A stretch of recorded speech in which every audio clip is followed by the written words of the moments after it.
Good evening, ladies and gentlemen, and welcome to another episode of MNW Firing Line, your guide to Multiverse Nexus Wrestling. I'm your host, Jerry Aldini, and with me, as always, is Pete McPherson. Hello. And another great evening for us here as we look forward to not just going over the events of MNW Flashbang this week, but we finally know that this weekend we will be seeing MNW's Warzone pay-per-view, Future Shock. That's right, Future Shock is coming up day after tomorrow.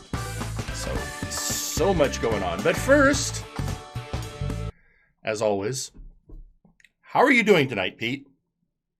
Oh, I'm hanging in there. How about yourself, Jerry? I'm doing all right. It's been an interesting week in the world of wrestling. I think we can all agree on that. Yes. Obviously, a lot of big news coming out of the outside of MNW. I mean, not to bury the lead, but there was another bloodbath over at WWE this week. Oh, yeah. The axe came down, hit about 5 people. And there were names on that list that really shocked people. Because now, in the recent waves of firing, we now have some pretty significant names that have been let go of. The one that, of course, has everyone scratching their head is Braun Strowman, although on a very similar level is Aleister Black. That is correct. So, as it stands, the people that were let go were Aleister Black, Braun Strowman, Buddy Murphy, CJ, Lana. And then Santana, I forget their last name. Yeah. And then, of course, Ruby Riott. And Ruby Riott. That was the other one. Yeah. I knew I was forgetting one of them. And now, naturally, the first question everyone asks is, okay, well, where are all these people going to end up? And, I mean, there's a lot of choices. The Lana, CJ, is the got probably the easiest course because the most logical place for her to go is over to AEW to work with her husband, Miro, who is right now one of their top stars. Yeah. So the recent news that has come out, though, and some of it is speculation, including speculation from Braun Strowman, that some of this may have also had to do with the fact that when he re-signed his contract, 2018, I want to say, 2019 maybe? I think it's 2018. He got the inspiration of his value to the company, and when he did resign, he resigned for it's being talked around the $1 million mark, and so they may be thinking that's a lot of money. Mm-hmm. And that leads to other rumors that I'll leave to Jerry. Yeah. Well, the other thing that could be going on, and also thank you to Sonagav for the rate of 5. Everyone, welcome to MNW Firing Line, your guide to Multiverse Nexus Wrestling. I think the big rumor, the big speculation everyone's making, and that a lot of it is because there's a lot of data to back it up, is this could be a precursor to basically Vince McMahon selling WWE.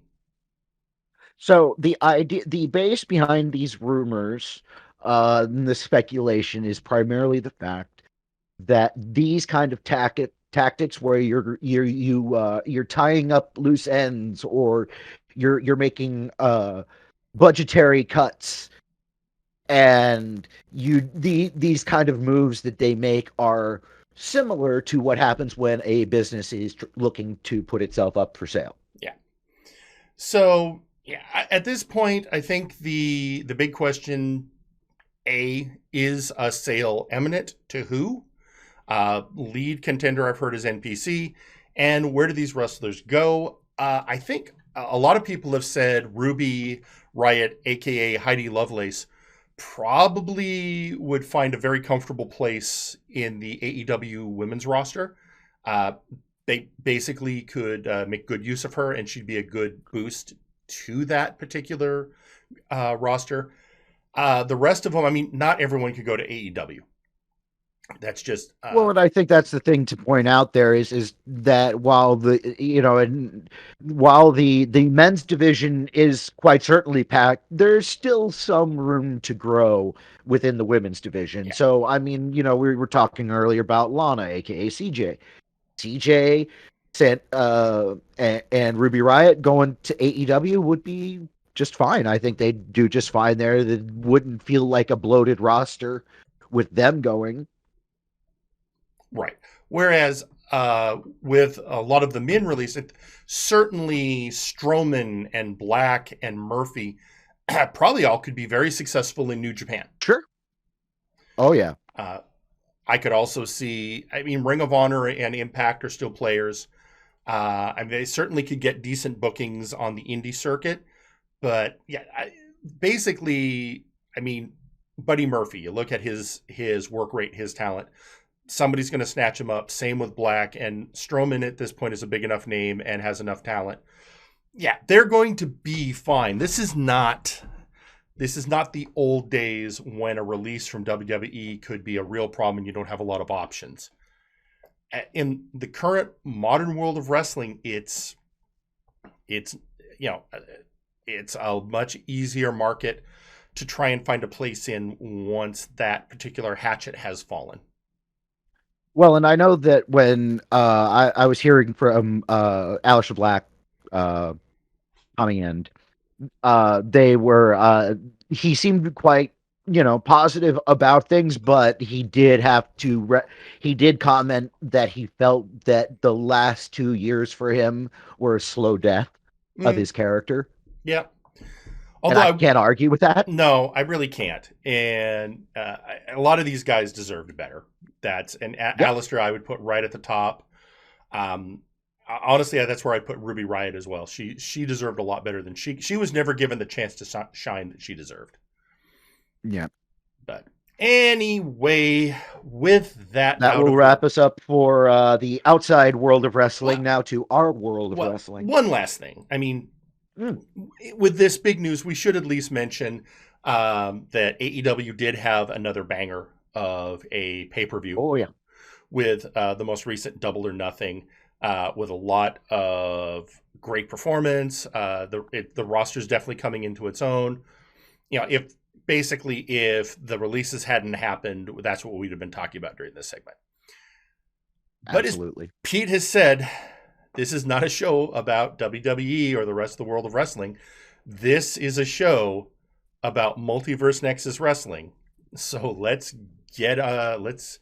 do this. And we start out with Friday Night Flashbang. It turned out that that hole in the fabric of the Nexus, that multiversal tear that allows outsiders to get in, something has agitated it lately. We've had a lot of activity, and thus the Citric King, our interdimensional champion, had to be called into duty one more time. And as the juicy one comes out, last week it was King. This week it was Lady Demetrescu from the universe of Resident Evil. And this got everyone's attention because, I mean, there's been a lot of activity from that universe of late. And certainly she has gotten a lion's share of the attention. I don't know that anyone expected her to show up. And when you're the Citric King, it's one of those, okay, well, now I have to punch a lady. Although, that's a big lady. It's a big lady, and there's a lot of guys where this would be fantasy booking. Hate to say it, but it's true. Not that kind of fantasy booking. Yeah, yeah. Well, it's And a yeah. really Good point. guys. Come on now, Yeah, very Citric. very good point. I'm just worried. Yeah, if he makes her too mad, does she turn into her other form? Oh, and dropping the orange on his head. I've seen what happens. Oh, I know what's under Oh, there. I haven't. Oh, Oh. No, right it's on still his a Resident head. Evil thing. Citric right on his head, ladies. That should tell you all the Anyway. details. Yeah, and Resident Evil has been invading other places. I mean, they've been trying to invade Dead by Daylight, and they've been trying. I'm waiting. I'm waiting for them to go. One of them to jump over into the Sonic universe. No, this is ridiculous. So that's just also what Crazy thought. Sonic in the Resident Evil universe. I saw that mod. Anyway, fortunately for us, we've got Citric King as our interdimensional champion. And he takes those dudes. He may have talked a lot of trash when he won that belt, but he has definitely stepped up to his duties. And I'm going to I see a note coming. It looks like it's from Burden, and all I can say is you shut your mouth. I do not give anyone any ideas. Well, and I have to ask now, as you were saying, they were talking a lot of trash. Oh, yes. At this point, can you really call it talking trash? Can you say that they've backed up their... That's true. Well, downplaying the Flashbang roster. And a member of APS apparently came to the ringside to help out Citric King, or at least, although a lot of people have been saying it was an APS member, but I'm like, was it? Are we sure that wasn't Chris Renfield? Thanks to the interference from APS. And maybe did APS get somebody more familiar with that universe on the line to come help? I thought it was Tom Coxley. Well, Eric was saying it was Mike Davis, but it's like, was it? Cameraman was making a point of trying to avoid the picture, so there might have been some issues there. We don't know. Don't know. So yeah, don't know. All we need is to know that somebody wanted to. Now, here's the thing: was it somebody coming out to add some assists to Citric King, or was it somebody coming out to get a closer look at Lady D? No comment. Yeah, I mean, these are things you got to consider. It doesn't mean we want to consider, but you kind of got to consider. Not saying that there's a club. No. All right. Well, it does raise the question of, okay, so let's see, of late, we've had the Marauder, we've had Sonic the Hedgehog, we've had King, we've had now Lady D, we have Burden threatening us that it's going to be Thomas the Tank Engine next week, which, again, shut your mouth. I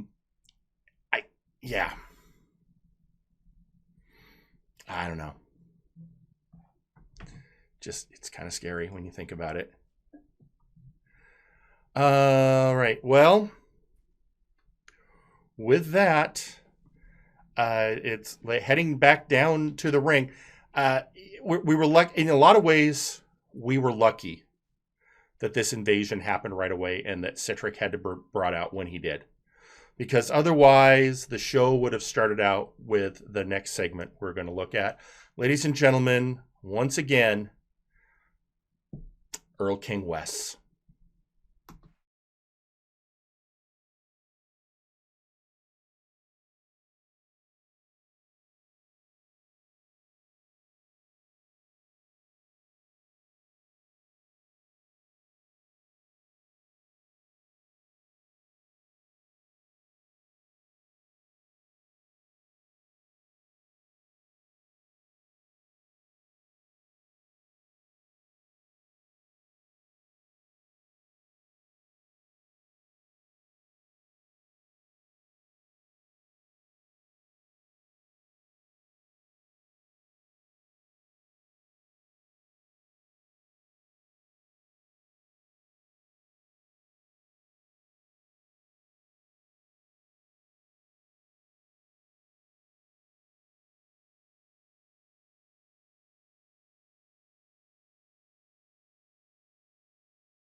The creation wants his hands on you. That's good for the creation, but he's not going to... So apparently we had trouble in the audio truck with that segment. So give us a second to get things reloaded. We're putting fresh hamsters on the wheels. Yeah, Don't worry about it. Phyllis is cleaning the... she said something about cleaning the grease off. I don't ask. All right, let's try that again. Oh, that's for the pigs. Oh, I hadn't thought about that. All right, so ladies, gentlemen, once again, Earl King Wes.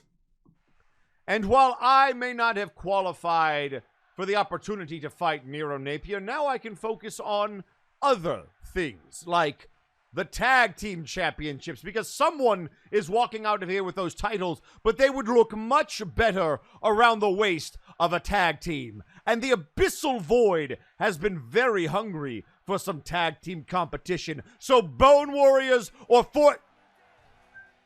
You see, Earl King, what I want is an opportunity. I haven't properly dealt with you after what you did to the creation. You ripped the brain out of my boy. And while he was content to go after Apex for their role in it, none are more complicit than you and the Empire of Terror. Yes, I used your boy like a towel after a shower. And what is your point?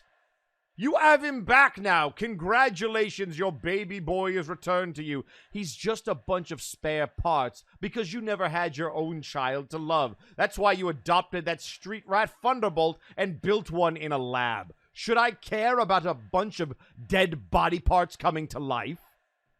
You see, it's unfortunate because you truly have never felt the warmth or the love of another individual, and for that I truly do pity you, Earl King, but I am not going to get in a war of words. I am out here to issue a challenge. The creation wants his hands on you.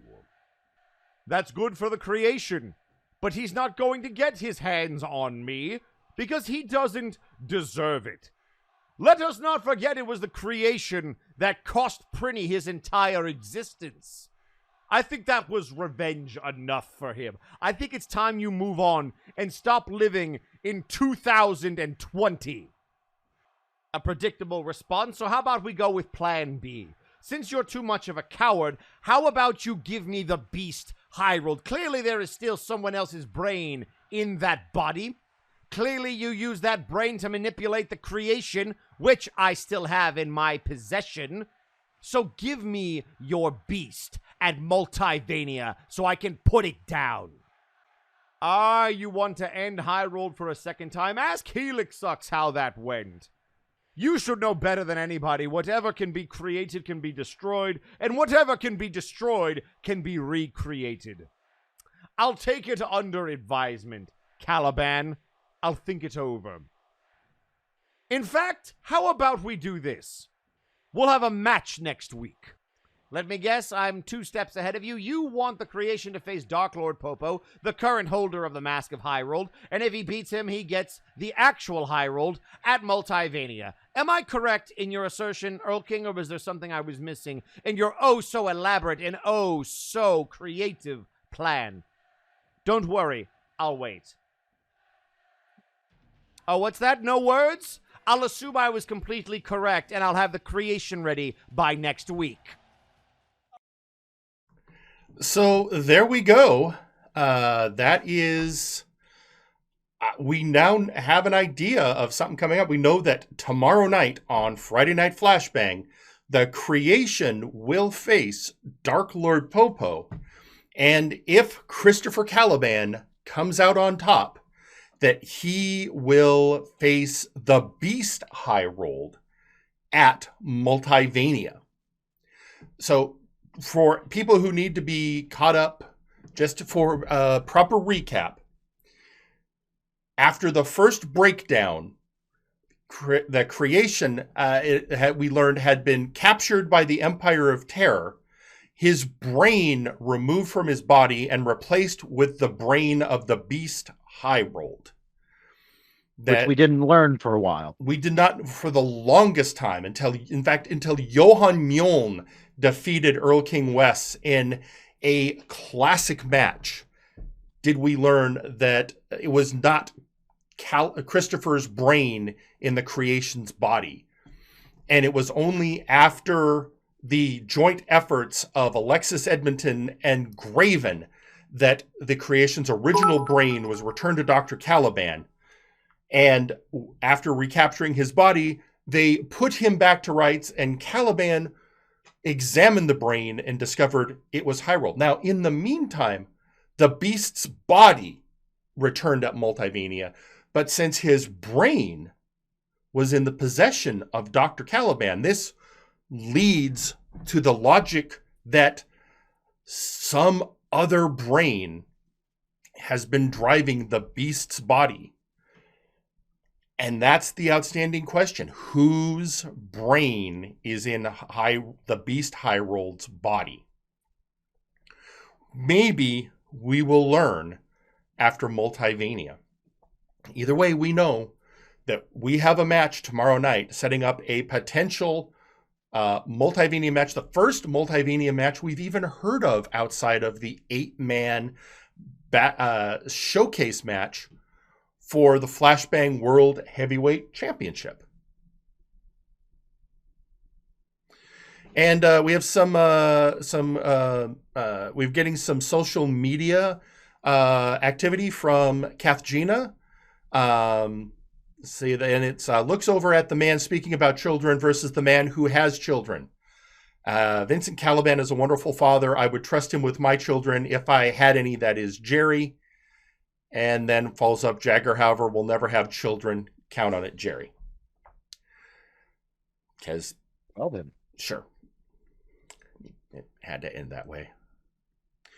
Well, interesting. We're speaking of that potential Multivania match as we go to the first of two showcase matches, the regular showcase match of the evening. Just good old regular showcase match. No contendership slots on the line, but featuring, first off, the crowd favorite Brawl Kaiser, Rico Rose of Vaporwave, Lionel Matrix, who's been making quite a splash for his short tenure here, the aforementioned Dark Lord Popo, Matt Baker of APS, the Curator from the Guild, Dragoon, the so-called Lone Ranger, and Jack the Questionable coming out in a replica DeLuna 13 mask. Apparently, Jack just has this obsession with, I guess, mocking Luchador. But you also have to feel a little he's got to come out wearing some kind of mask. Something. I don't know. Maybe, Jack, if you want to be a luchador, go to Mexico. Get some actual training. As for Popo, a little bit of pressure on him. I mean, he's got a match that will be coming up in the following week that, obviously will be a lot of attention on. And he's coming in here to maybe make a statement in this showcase. In the meantime, I mean, you've got an interesting collection of people, again, across the spectrum of the showcases. And speaking of Popo making a statement, he does make a statement with the first elimination. And then this, by the way, I think is the record for the closest eliminations with two wrestlers, Lionel Matrix and the Curator, eliminated within seconds of each other. Then, of course, going back to the ring, you have the newcomer Lionel Matrix facing off against Popo, Brawl Kaiser taking on Jackie Q, and Dragoon getting a submission on Matt Baker. Matt Baker has been eliminated. Dragoon, of course, having had some loose affiliation with the House of Caliban, but clearly more of an independent operator, if we're being honest. And now Brawl Kaiser running Jack right as the match goes on. Again, Lionel Matrix looking to make a name for himself, going after Popo. Once again, as we said, Popo, he's got a lot on the line here. because next week he has to go out in a match to face somebody who's essentially challenged his master, challenged Earl King West. In the meantime, Brawl Kaiser eliminates Jack the Questionable. But at the same time, Dark Lord Popo eliminates Lino. That's two very sudden double eliminations in one showcase match. I don't think we've ever seen that before, Pete. I don't think so either. So already just a lot of action. And in both cases of those double eliminations, the Dark Lord Popo involved in both those situations. Whoa, right through there. But again, the Takahatsu hero Brawl Kaiser getting another elimination. At this point, I think he's got 3 in this match with his elimination of Dragoon. And then going right after Popo because he, is smart enough to go for the biggest threat. But of course, getting, this is still Popo.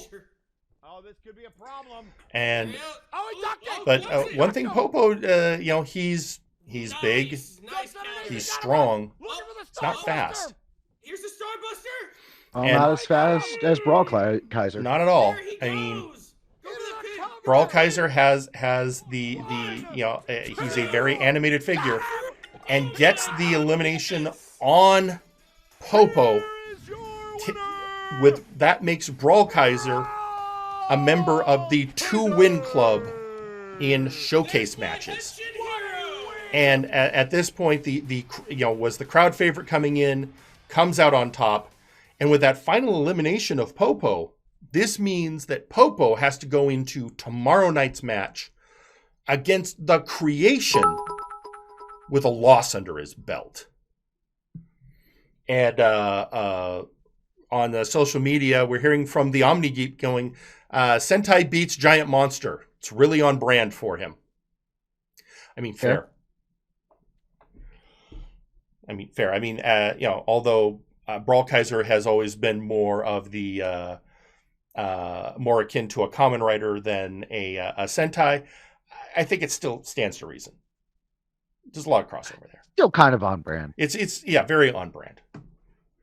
So, I mean, also taking on a giant masked monster, even if it's a somewhat human scale giant masked monster, absolutely on brand.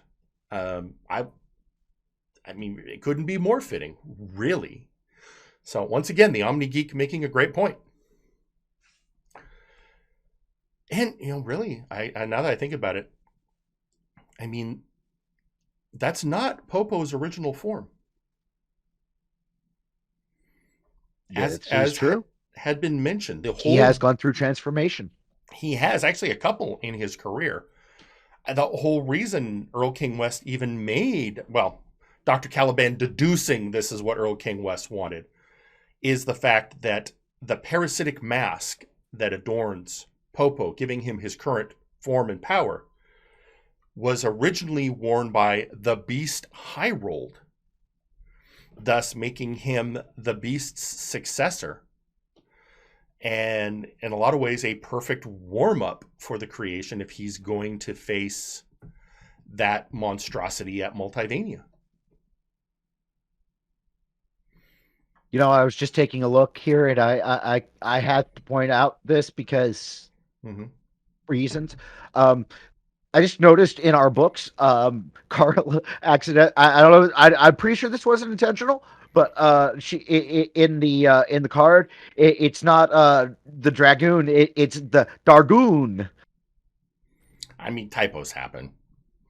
I know. I just for some reason Dargoon tickles my funny bone. Sure. It's the Dargoon. All I'm going to take away is Brawl Kaiser beat Popo. So Popo's coming in tomorrow night with a loss.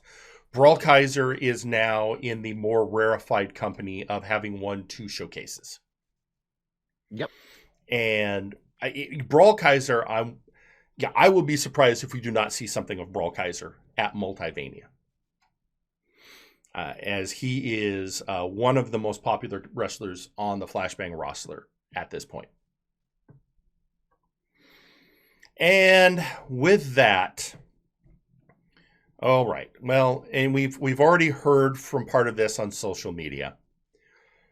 With our next match, as everyone who has been following events on Flashbang or following us here on Firing Line know, there's currently an issue that involves the fake queen, Kathgina, and her quest of vengeance against Jagger Blackthorn for the death of her relatives. Now, Jagger has stated that it was a mercy killing because of the condition he found them in. Kathgina doesn't care and wants vengeance and has vowed to go through the Flashbang roster until the brass gives her Blackthorn. Well, this next match is a match against one of the people who's been in part standing in her way and in part trying to speak reason to her. So it is Kathgina coming in and facing off against Naja.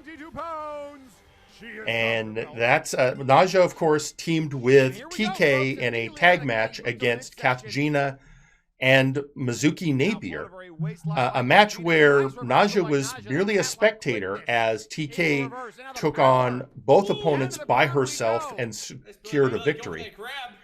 But last week, a more brutal Kathgina beating TK in a hardcore match.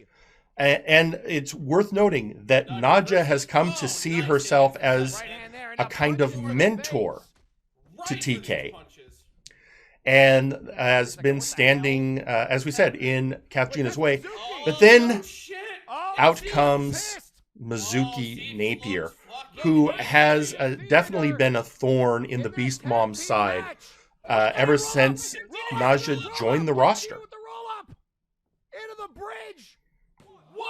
So it stands that also it does seem that Mizuki is more than happy to encourage Kathgina's blood feud with the Omnislayer, which makes sense when you consider the Omnislayer's ongoing feud against her husband, Flashbang World Heavyweight Champion Nero Napier. Who wouldn't? Means to an end. This is true. And, not doing, I mean, she just came out. She's there as a presence, but isn't, other than as a distracting presence, is not necessarily inserting herself into the match, which, when you think about it, is, a sound strategy, because other than just being present, no one can actually accuse Mizuki of interfering. True. She's just there observing and showing support to her friend Kathgina.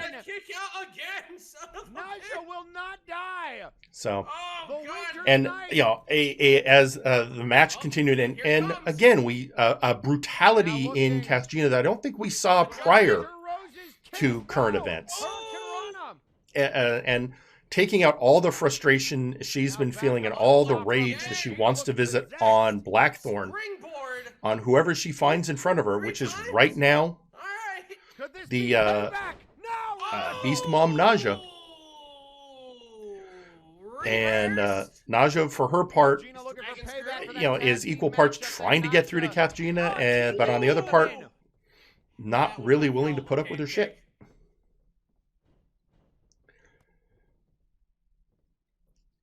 And at this point, of course, in the back of Naja's head, she has to be consistently worried, is Mizuki going to try anything? And after that, after one beast bomb later, and Naja secures the victory. So technically, the second time Naja has had a on the books victory against Kathgina.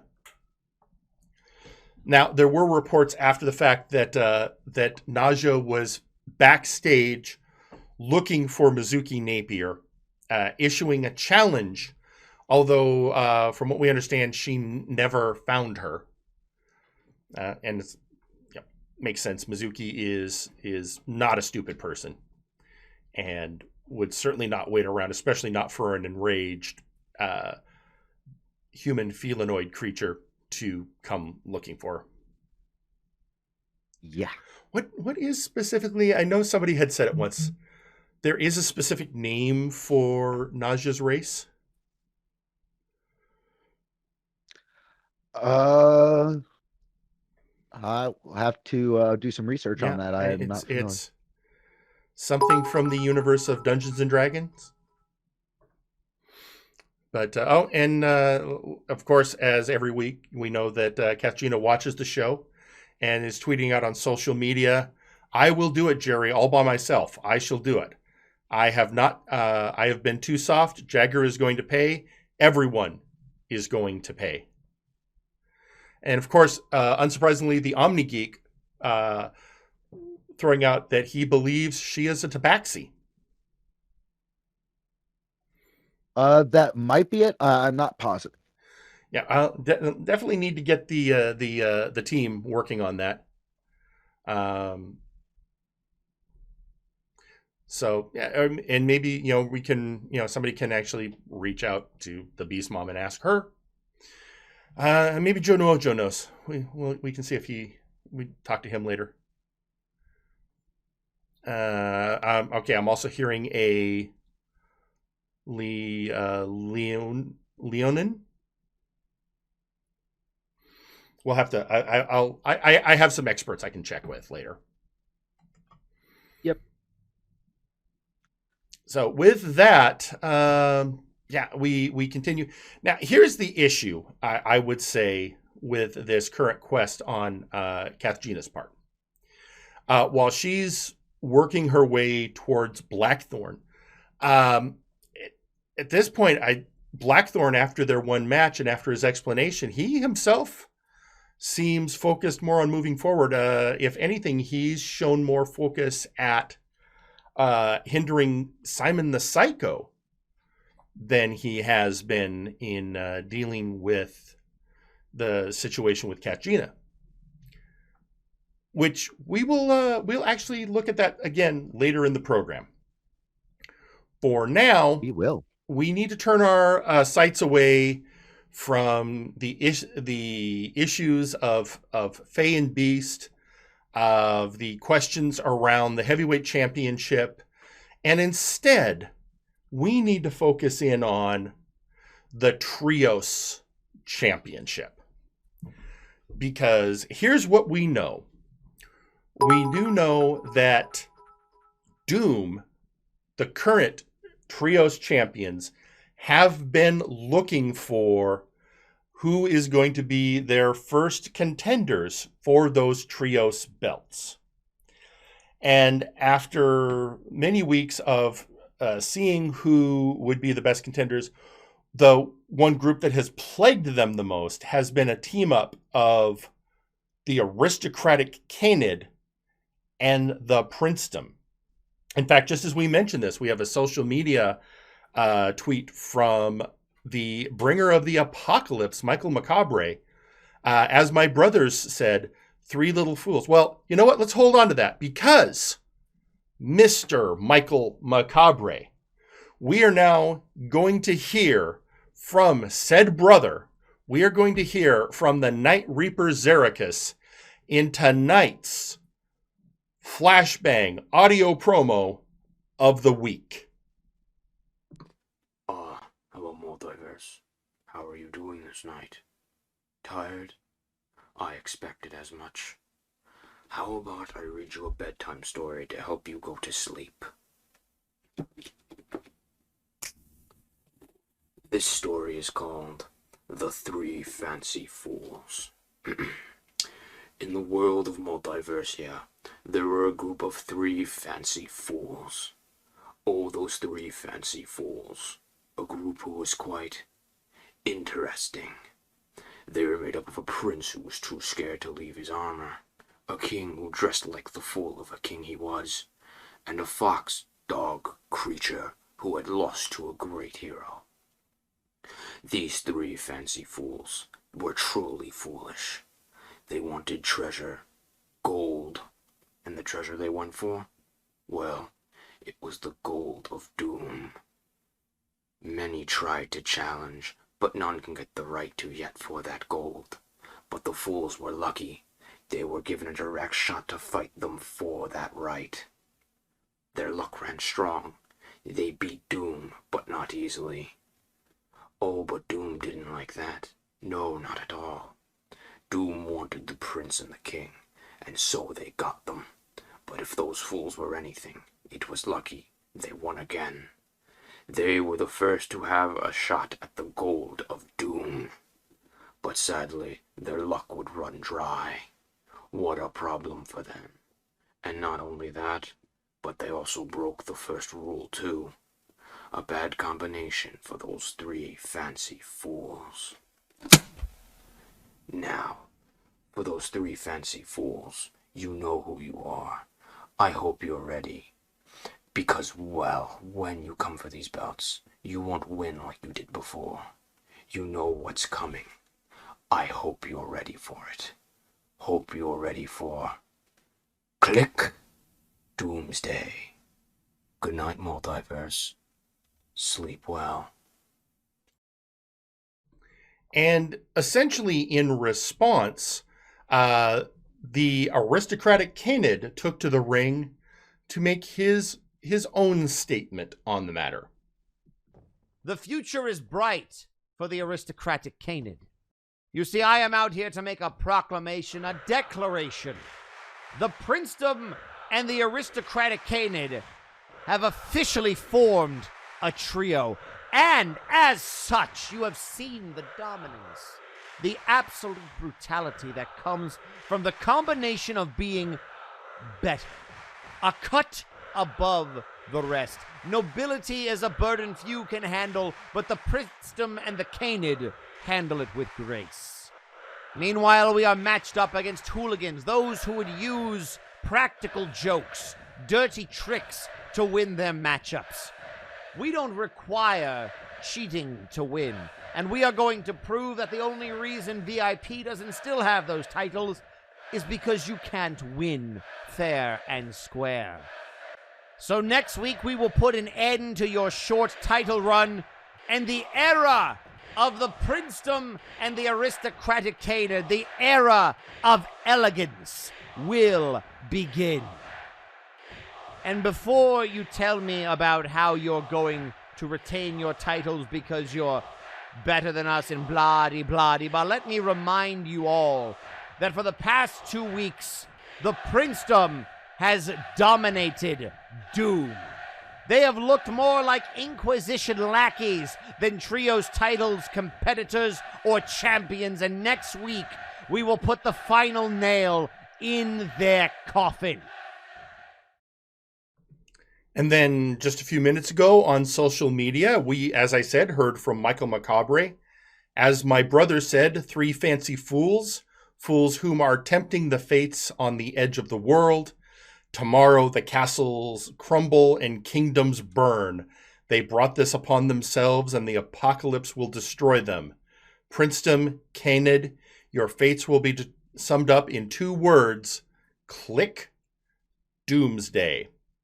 And as has been stated, yes, tomorrow night on Friday Night Flashbang, we will see the combined grouping of the aristocratic Canid and the princedom, these high society wrestlers, going up against Doom.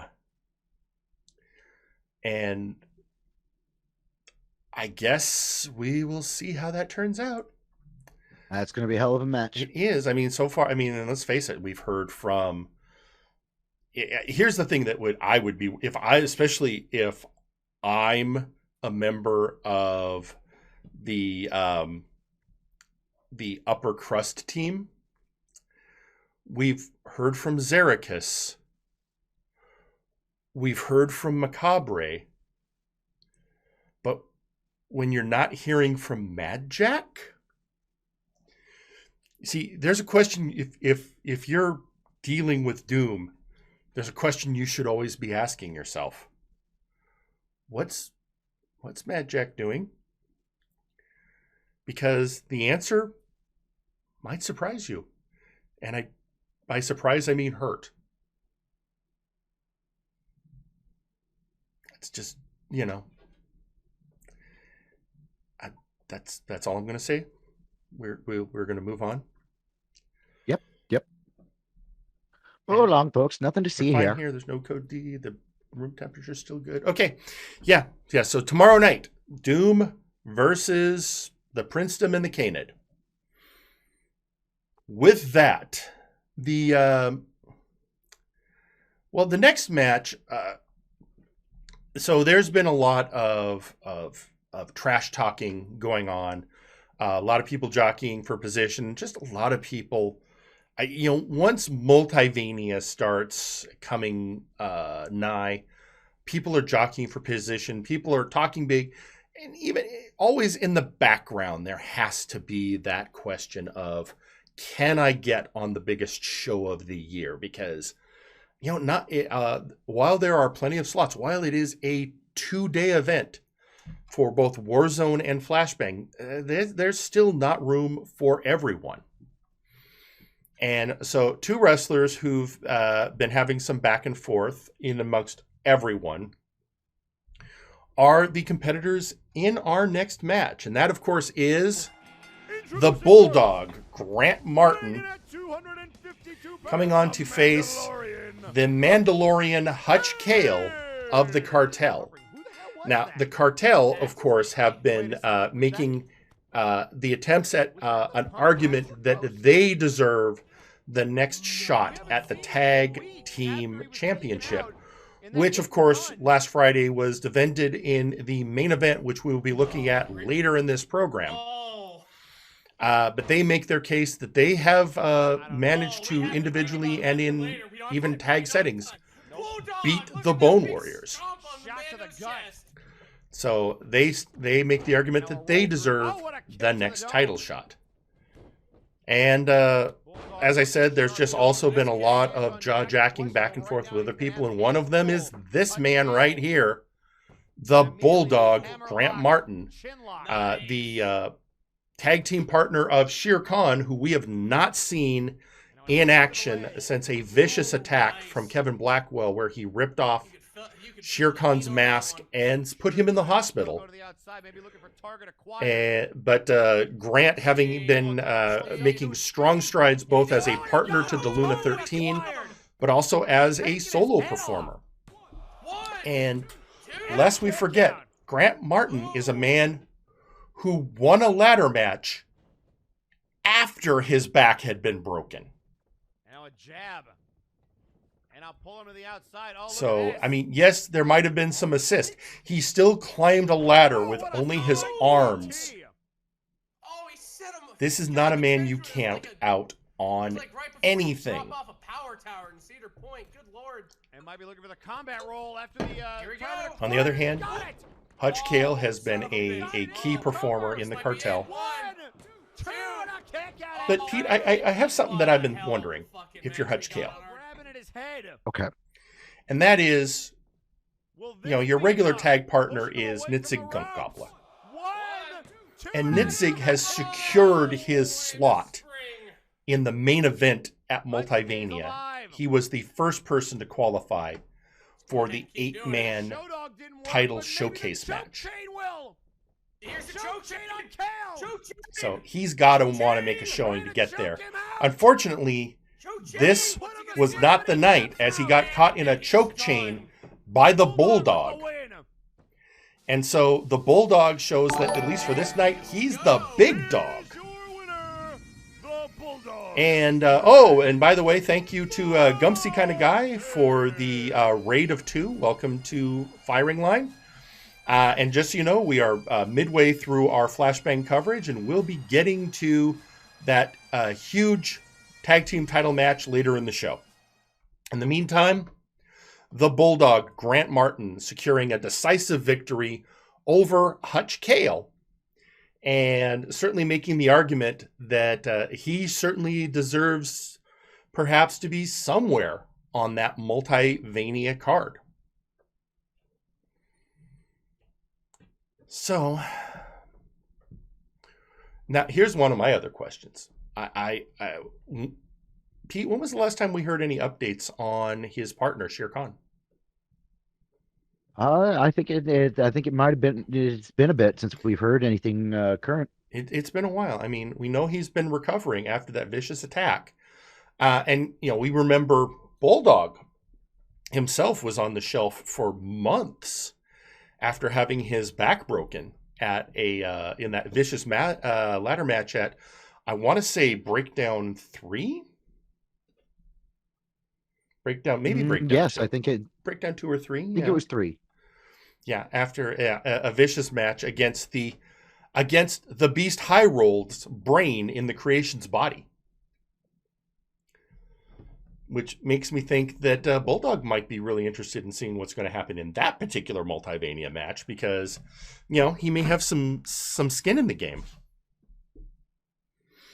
But right now, I'm sure Bulldog's far more concerned about his own fate at Multivania, which he's made a stride for.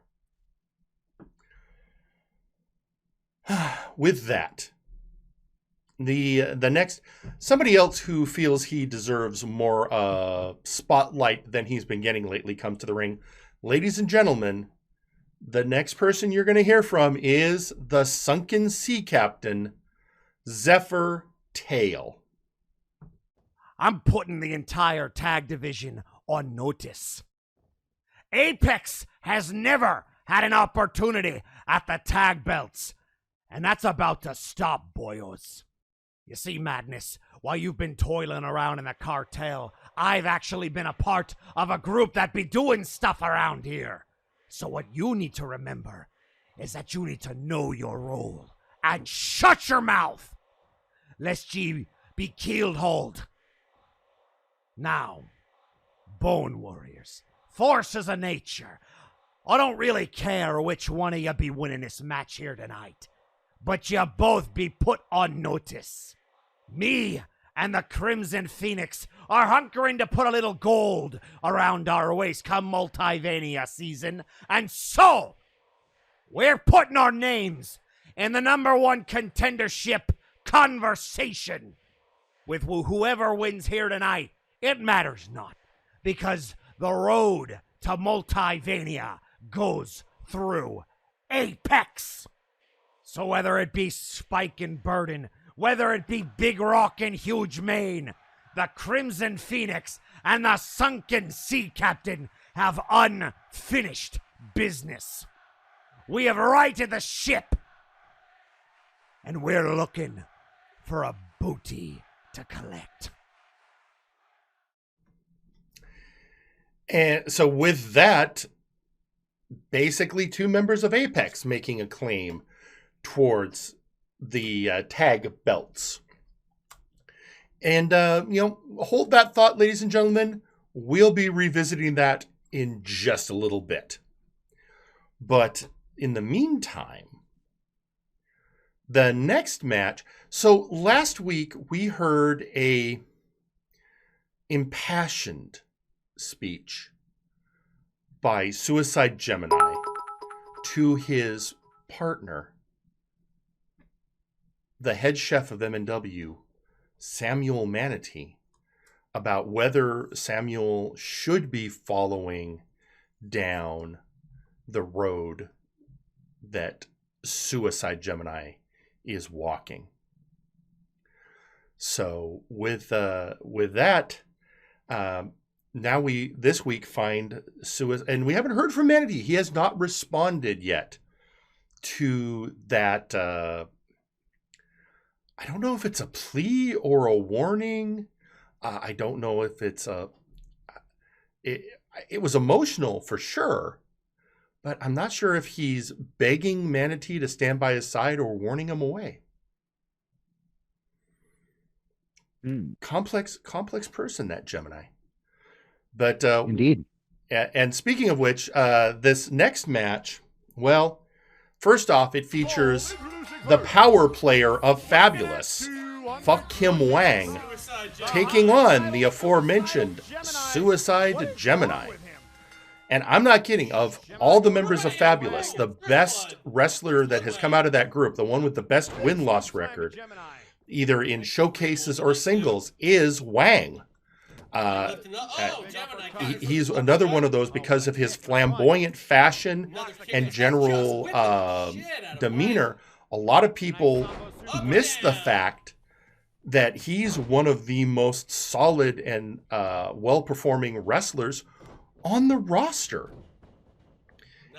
And Gemini is certainly not taking him lightly in this matchup.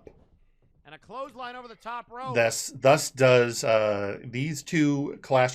It does seem like an interesting clash of styles.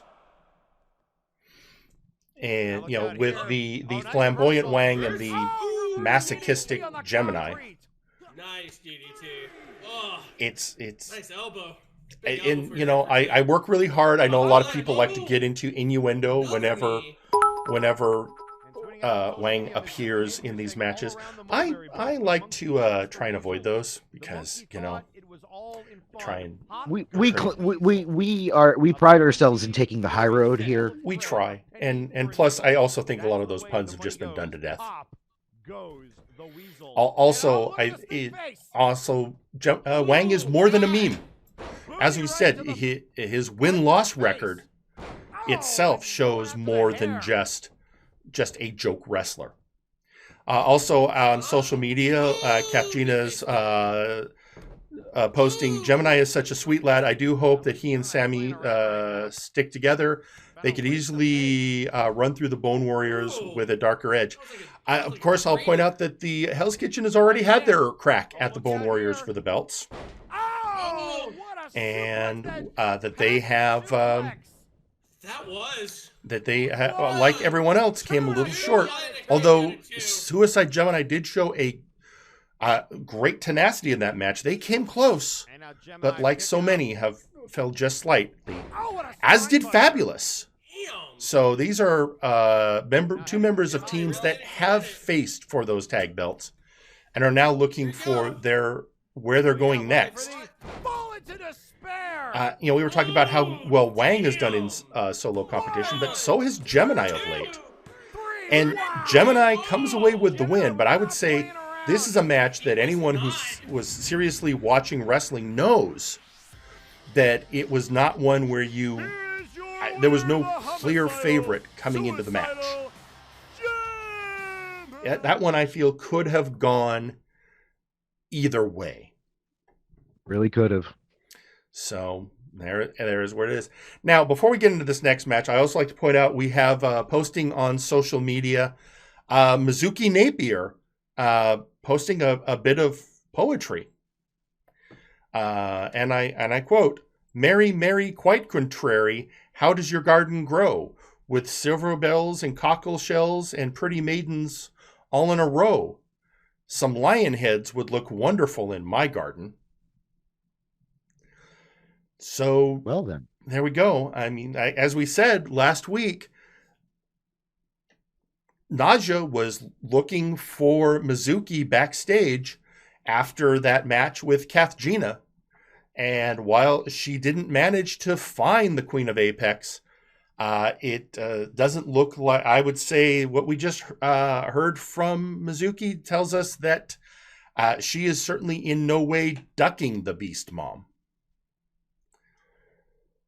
And with that, and because, you know, mentioning Apex, the next match, so we heard just a little bit ago, Zephyr Tail stating that he and the Crimson Phoenix deserve a shot at the tag titles. A shot that the Mad World from the cartel have been working very hard to try and earn for themselves. So very quickly after that pronouncement by Zephyr, this match was put together, featuring The Madness, joined by Mad Jester Fool and Victor Vicious, against Zephyr Tail, joined by Crimson Phoenix and Revolos. Interesting match. You have Revolos just recently securing his first solo victory in a showcase at that. Crimson Phoenix, of course, the tag partner of Zephyr. Victor Vicious, the leader of the cartel, and a Mad Jester Fool, the Madness's tag partner. So all these players having some vested interest in the outcome of this match, as it could very well have some influence on who faces for the tag team championship, perhaps at Multivania, which I would remind everyone, it being the 3rd of June, Multivania is exactly 1 month away. It is. It is, and this man, the Madness, feels that he and his tag partner have made a strong argument that they should be the contenders. But Zephyr Tail, catching the Madness off of the top turnbuckle, would like to propose his own counter argument. What a powerbomb! Was looking for the knee. And thus these two face off, and everyone at the side of the rings are waiting with bated breath to see how it turns out, because, of course, the brass is watching.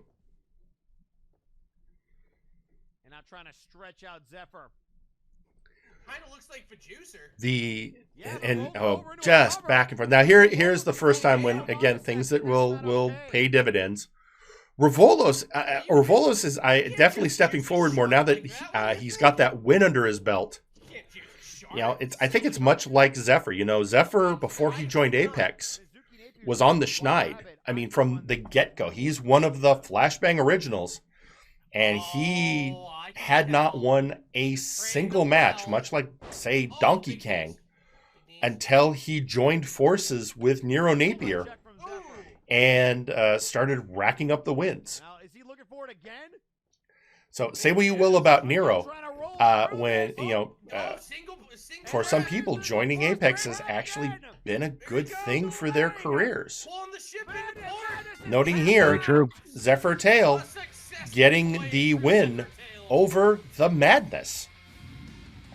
So, and the Madness's whole argument for their shot at the Bone Warriors belts are, we keep beating the Bone Warriors. Well, now Zephyr's beat the Madness. And here's a moment you don't always expect to see. The Madness going, you know what? Fair play. And Zephyr shaking his hand. Wow, I'm stunned. Not something I really would have expected from either of them. No, not really. So, take of that what you will. But Zephyr Tail with a victory after, it's one thing to get on the microphone and run your mouth. It is another thing to get on the microphone, run your mouth, and then back it up in the ring. Yep. So, whatever you may feel about the tactics of Apex, and in that one moment, Zephyr Tail came through with the goods. And if, I would assume if you're a member of the brass, if you're Lawson or his bosses in the brass, that at least has to be something you would need to consider. Now, speaking of running your mouth, I think that everyone can agree that when it comes to running your mouth, there is no one better at writing big checks than Apollo Hades. And Apollo has been going off. He's been talking a lot of trash. And one of the groups he's been talking trash about has been the House of Caliban, and more specifically, the Time Bandits. And if you've learned anything ever about watching the Time Bandits, is they, when you look at who is the blue Oni and the red Oni of that team, well, the red is definitely the Sandman. And Very so a match took place, but not the one you would necessarily expect. Apollo Hades runs off his mouth, thus bringing out this man, the Sandman, joined by Thunderbolt. And Apollo Hades comes out with Aqualung so that Aqualung can face the Sandman. So you have Apollo Hades' mouth writing checks that Aqualung's ass has to cash. And blocked. And Hey, wait a second. yeah, well, here's the thing, because Aqualung, as far as we know, Aqualung has never uttered a word. Now, we don't know why. I mean, I always have questions about Aqualung in that name. Is it a ninja name? Is he a scuba enthusiast? Can he actually breathe underwater? Or is he just a really big Jethro Tull fan? That was going to be my guess. Well, Jethro Tull. I mean, Jethro Tull's a great band. Don't get me wrong. I mean, Indeed. Locomotive Breath is a classic. But yeah, still, you have Aqualung, who we've heard is possibly from the universe of Mortal Kombat. You know, you look at that face gear, and could be one of the ninja clans. In which case, the name would kind of make sense. Yeah, I'm not entirely familiar. I have some knowledge of the ninja clans in the Mortal Kombat universe. I'm not too familiar with any that go the pastel route, though. That's true, but with those palette swaps, you never know. All This I is do also know true. is, again, this is a match that because the leader of Vaporwave was running his mouth off, Aqualung has to face the Sandman. One of the veterans, one of the Flashbang originals. Sandman's a first night wrestler. He was on the original show. Thunderbolt, I think was a second nighter, second show man. Either way, both Flashbang originals. And then these two rookies come in, talk trash about their performance. And that ends with one of them having to get a beat down from the other. And the Sandman was in rare form. I mean, Aqualung was putting up a good showing. But I don't know if you notice this as you're watching, but if anyone's keeping track at home, that was what you just saw was the Sandman hitting an out of time on Aqualung. And then what happens? After Aqualung kicks out, another out of time. If at first you don't succeed, try again.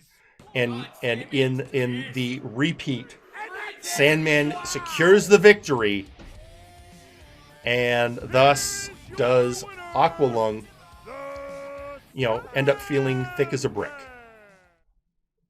Hey, I see what you did there. You got to try. It's part of the job. Yeah, so there go. And now again, if you're House Caliban, if you're these guys like the Sandman and Thunderbolt. Now we know one thing that's happening with the house. You've got the creation looking for a shot at vengeance at Multivania. You figure Donkey Kong is always looking for a chance to get on there because in his eternal quest to get that elusive first win, that pretty much leaves the Time Bandits looking at what they're possibly going to do at the biggest show of the year. So maybe this is, part of it is, shutting up people who are talking trash about you. Perhaps. Now, speaking of Multivania opportunities,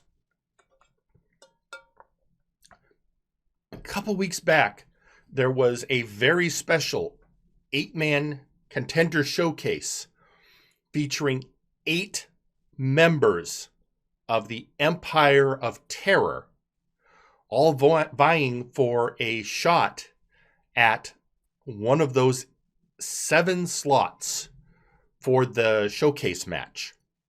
That that showcase, I should say, was won by Simon the Psycho. And for some reason, The Grim Reaper took great exception to Simon's win.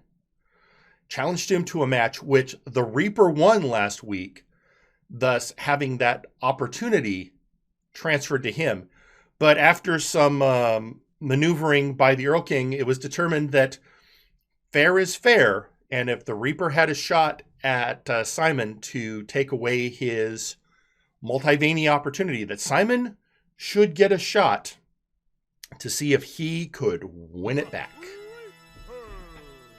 And thus, once more, the Grim Reaper, Simon the Psycho, one more try, three times the charm. But whoever walks away from this matchup is going to Multivania in the main event with 7 other wrestlers to have an opportunity to win Nero Napier's World Heavyweight Championship. However, we should also remember that Simon the Psycho has been a consistent thorn in the side of the Omni Slayer, Jagger Blackthorn. It's Simon the Psycho who revealed to Kathgina what had happened to her family members. And Simon has been consistently needling Jagger and encouraging Kathgina. So, yeah, Jagger maybe had some pent-up aggression. In fact, it was Jagger who convinced Lawson to give Grim Reaper the original shot at taking away Simon's Multivania opportunity.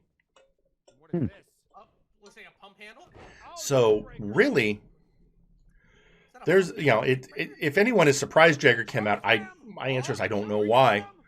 We know what Jagger wants to see, and Jagger has no love for the Grim Reaper. Let's not be silly.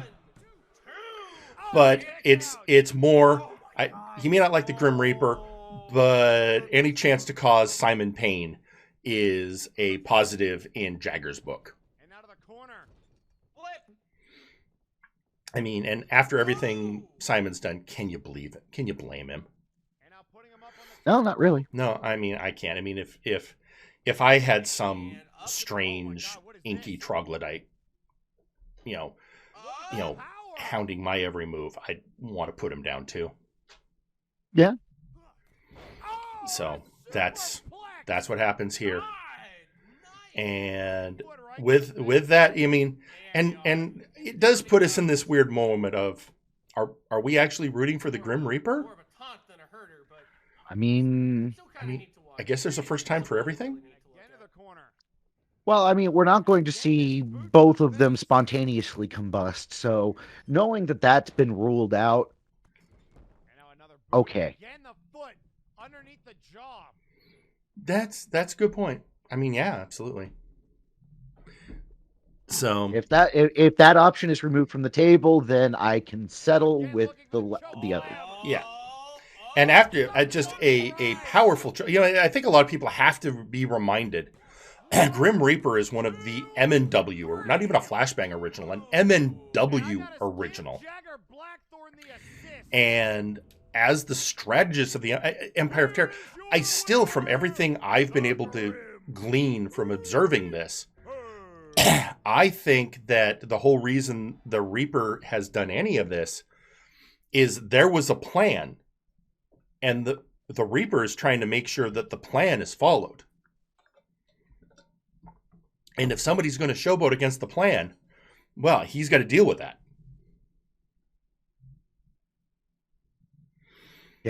Can't Yeah. veer off the plan. No, there's a plan. We got to stick to the plan, Stick to the plan. And, if the plan, I mean, yes, sometimes the plans have to be modified.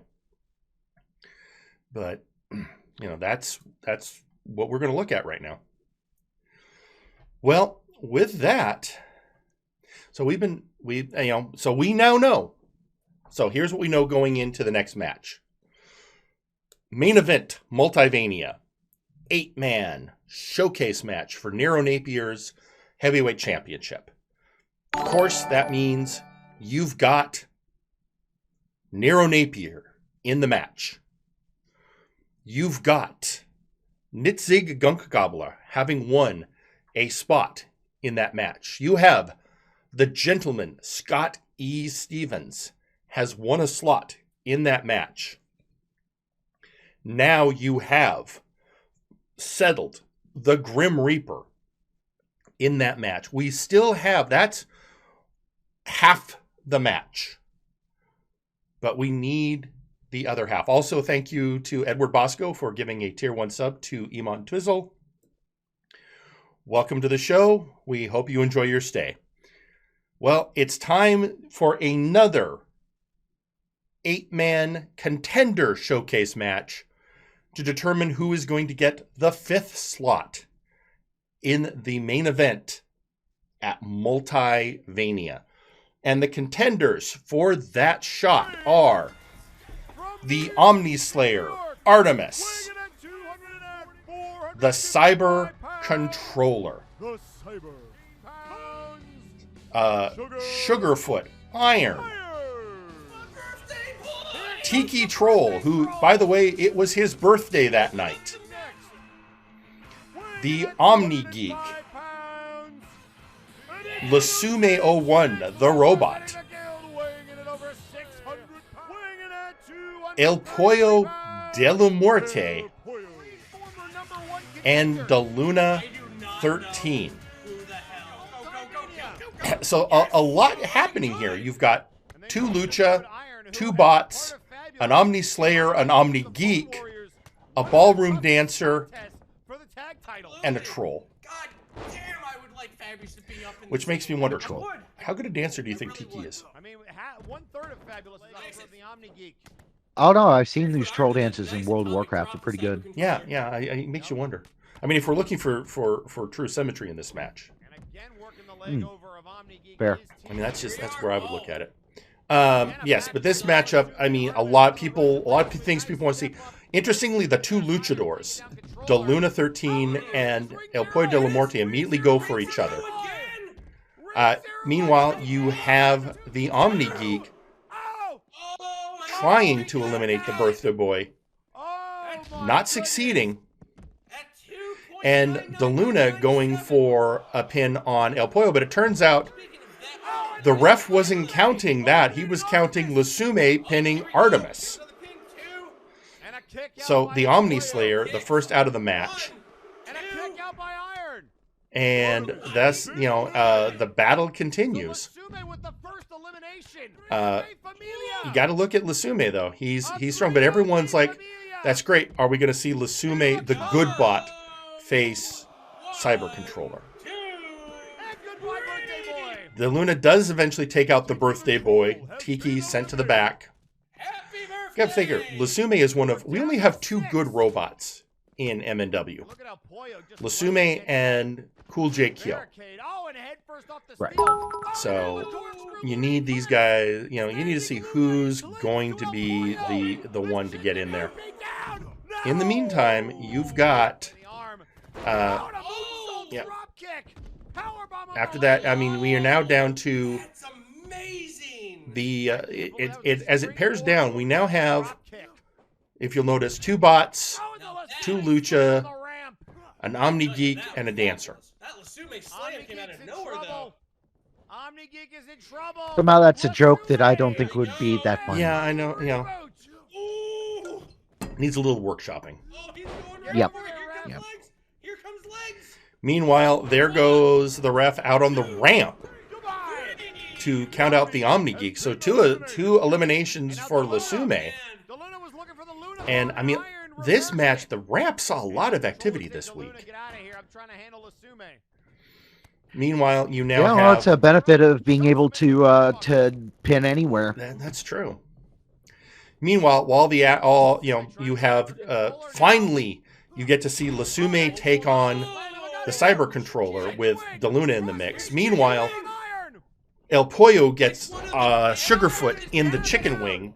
Again, one of the most devastating submission holds in MNW, eliminating the Dancer. And suddenly you have bots and Lucha. And now that's like, makes you wonder, are we ever going to see a Lucha bot? And a kick out by the chicken of death. Oh, we'll I mean, have to wait and I've see. played that deck in Smash Up before. Sorry. That's deep cut. Well, I apologize. In the meantime, the battle continues. El Pollo trying to eliminate DeLuna. Damn. And, of course, the Cyber Controller omnipresent in the background. And now look out here, Luna Bomb. And a Luna Bomb on Lasume. And thus, Lasume is eliminated, I should say, by DeLuna 13. Look out here, backbreaker. Here we go. So DeLuna And with another thus the elimination. Cyber Controller coming after the fleshling that is DeLuna 13. I mean, this is a man. I mean, wrestling is literally in his blood. He's called DeLuna 13. He is the 13th member of his family to enter the profession of wrestling. His father, a legend in Mexico. And he shows his own status by eliminating not one, but 2 bots. And thus, it comes down to DeLuna 13 versus El Pollo de la Muerte. Lucha versus Lucha. And just so everyone knows, from the moment, and even though we have to edit this down, Damn, big knees. once it was DeLuna versus El Pollo, after this already brutal match, these two went another 5 minutes going back and forth, giving it their all. Both of them wanting that main event slot at Multivenue, but also both having reason for wanting to go after Nero Napier. Oh my god, no. Particularly, let's remember, El Pollo de la Muerte leads a group called Animals Against Apex. He has been laser focused on getting his hands on Nero Napier for almost his entire tenure on Flashbang. But DeLuna 13, he has suffered so much in his, with the theft of his father's mask, which has still yet to be recovered after everything. And yet, in the end, it is the chicken of death. It is El Pollo de la Muerte that stands tall. And thus, El Pollo arises to be the 5th contender for the main event at Multivania.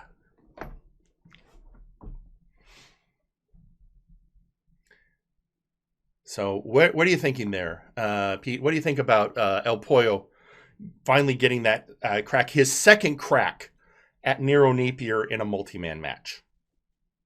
Well, I mean, like you said earlier, that's been their kind of their goal all along, and I mean, you as much as you want to root for DeLuna, you put the two of them together, it just came out, chicken of death. Yeah, but also, as I said, I mean, after all they had gone through in that particular showcase, usually once it's down to the last 2 competitors in a showcase match, and we have, of course, we've studied these matches, and I've been in the editing bay when they put them together, and usually once it's down to the last 2 wrestlers, it's rarely more than a minute until the match is done.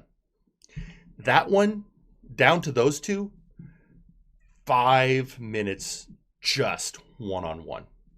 They wanted it. And honestly, you cannot say anything bad about either competitor after that performance.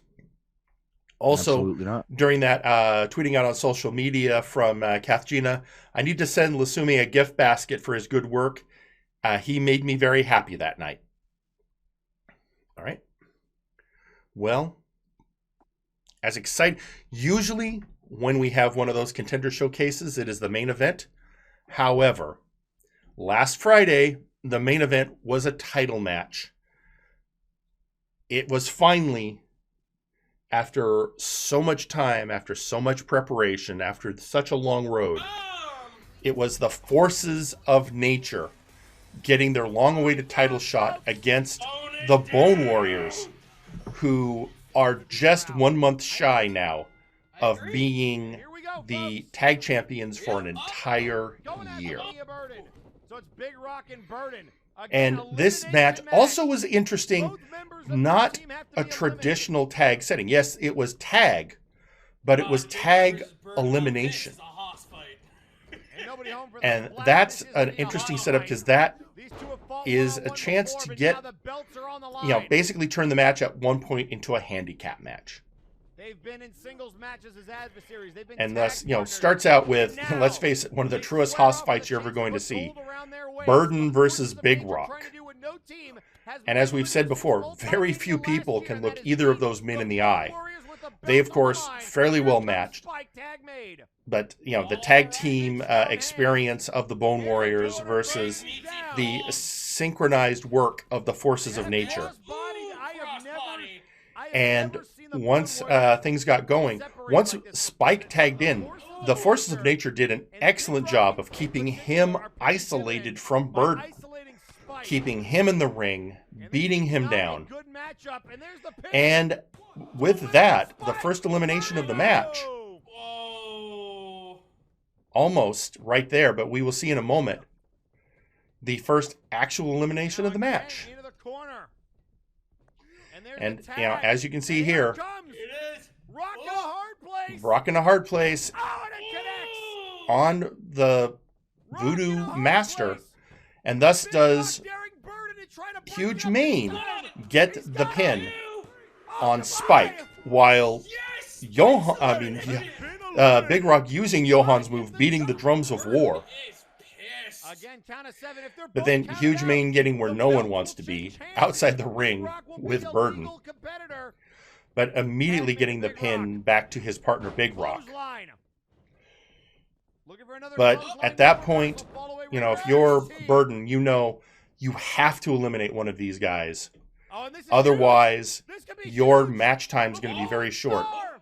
Fallen Star. But one falling star later, Oh Man on my the God. and Burden manages to even the match up Oh to my now being Big a Rock singles has been match eliminated. between Burden and Oh Huge But Mane. here, I'll tell you what, it's Burden against Huge Mane, the submission And that user turned out to be, against and the power of just Burden. so you know, again, we have to edit for time here on Firing Line. I don't look like what Burden Sonic does. versus Tried the Huge Mane Fallen Star, he's tried the was Fallen Star another off the top rope, 10 and he's gonna minutes. try it again. And it was a nail biter. There were many times during the match when it could have gone either way. Hammer! You know, Huge Mane getting great moves and great pinning predicaments on Burden, Burden doing the same to Huge Mane. But in the end, Burden manages to get the victory and thus do the belt stay with the Bone Warriors. And so, just like Nero Napier, the Bone Warriors will go to Multivania 1 year after winning the belts at Multivania. They will go back in as the champions. Oh my God. So, we know right at this moment there will be a tag match. The question now for the Bone Warriors is, who will they face? Will it be the Madness? Will it be Apex? Will one of the very few teams they have not faced yet come forward and make a strong enough showing to be considered? Who will face Spike and Burden at Multivania? So we know tomorrow night, 2 matches. We will see the Creation taking on Dark Lord Popo to earn a chance to face the Beast High Rolled at Multivania. And we know that the Trios Championship will be defended with the Aristocratic Canid and the Princedom going after the current champions, Doom. And with that, we have one last thing to do with our coverage of MNW Friday Night Flashbang, and that is the Flashbang Moment of the Week. But first, a word from our sponsor. You too can now wage war against the flabby wrestlers of MNW with your own exclusive Zacko action figure. It comes with trios tag belt accessories and nut-kicking action. Pull the cord to hear Zacko's famous quotes. Get that microphone away from me before I shot up your... The Zacko Duo action figure, sold separately.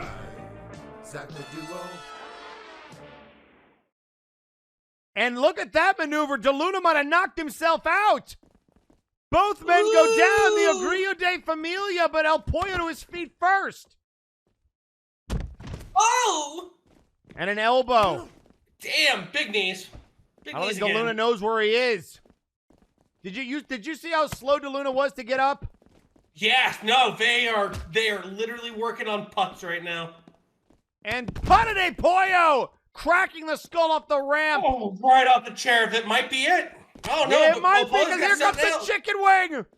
Here it Chicken wing comes. to DeLuna. Oh my God, no. One of the most devastating submission maneuvers in all of MNW. The chicken wing is applied to go to the main event of Multiverse. Here A we go. rematch with Nero. And he breaks it. Oh my God, what are these boys making? I have no They're just- idea, but how much did that take out of him? Seriously, and they're just And, fighting oh, up and the on ramp. the ramp, the lights. Oh, wow. That's where And now a class knee to the lives. head. I mean, he might have a Oh, concussion. Oh, DeLuna my is God. out cold. I'd be Is stunned that if he enough? didn't.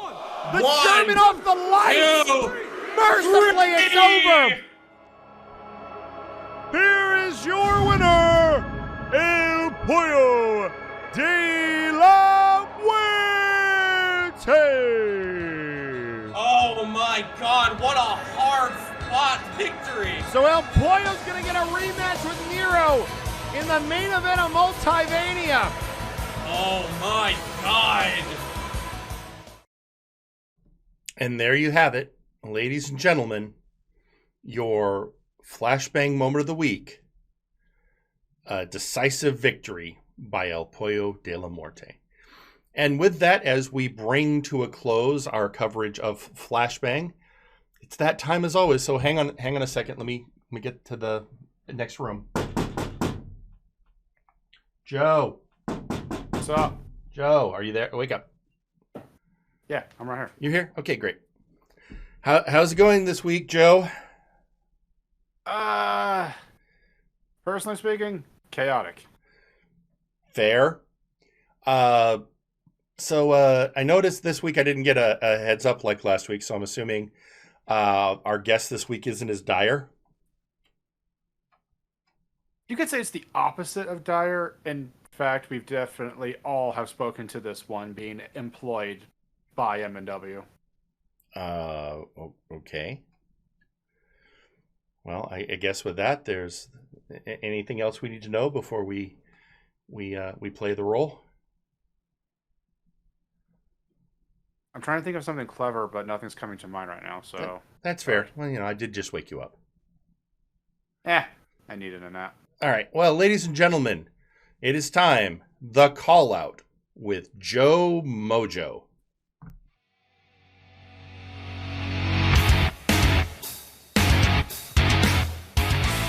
Thank you, Firing Line, and welcome back to the Call Out. My name is Joe. My next guest is definitely on the eccentric side, to say the least. He is a former tag team champion and the head of human relations here at MNW. Ladies and gentlemen, please welcome Registered Anon. Plowing these fields in the hot summer sun. Over by the gate, Lordy, here she comes with a basket full of chicken and a big cold jug of sweet tea. Anon, thank you for joining us.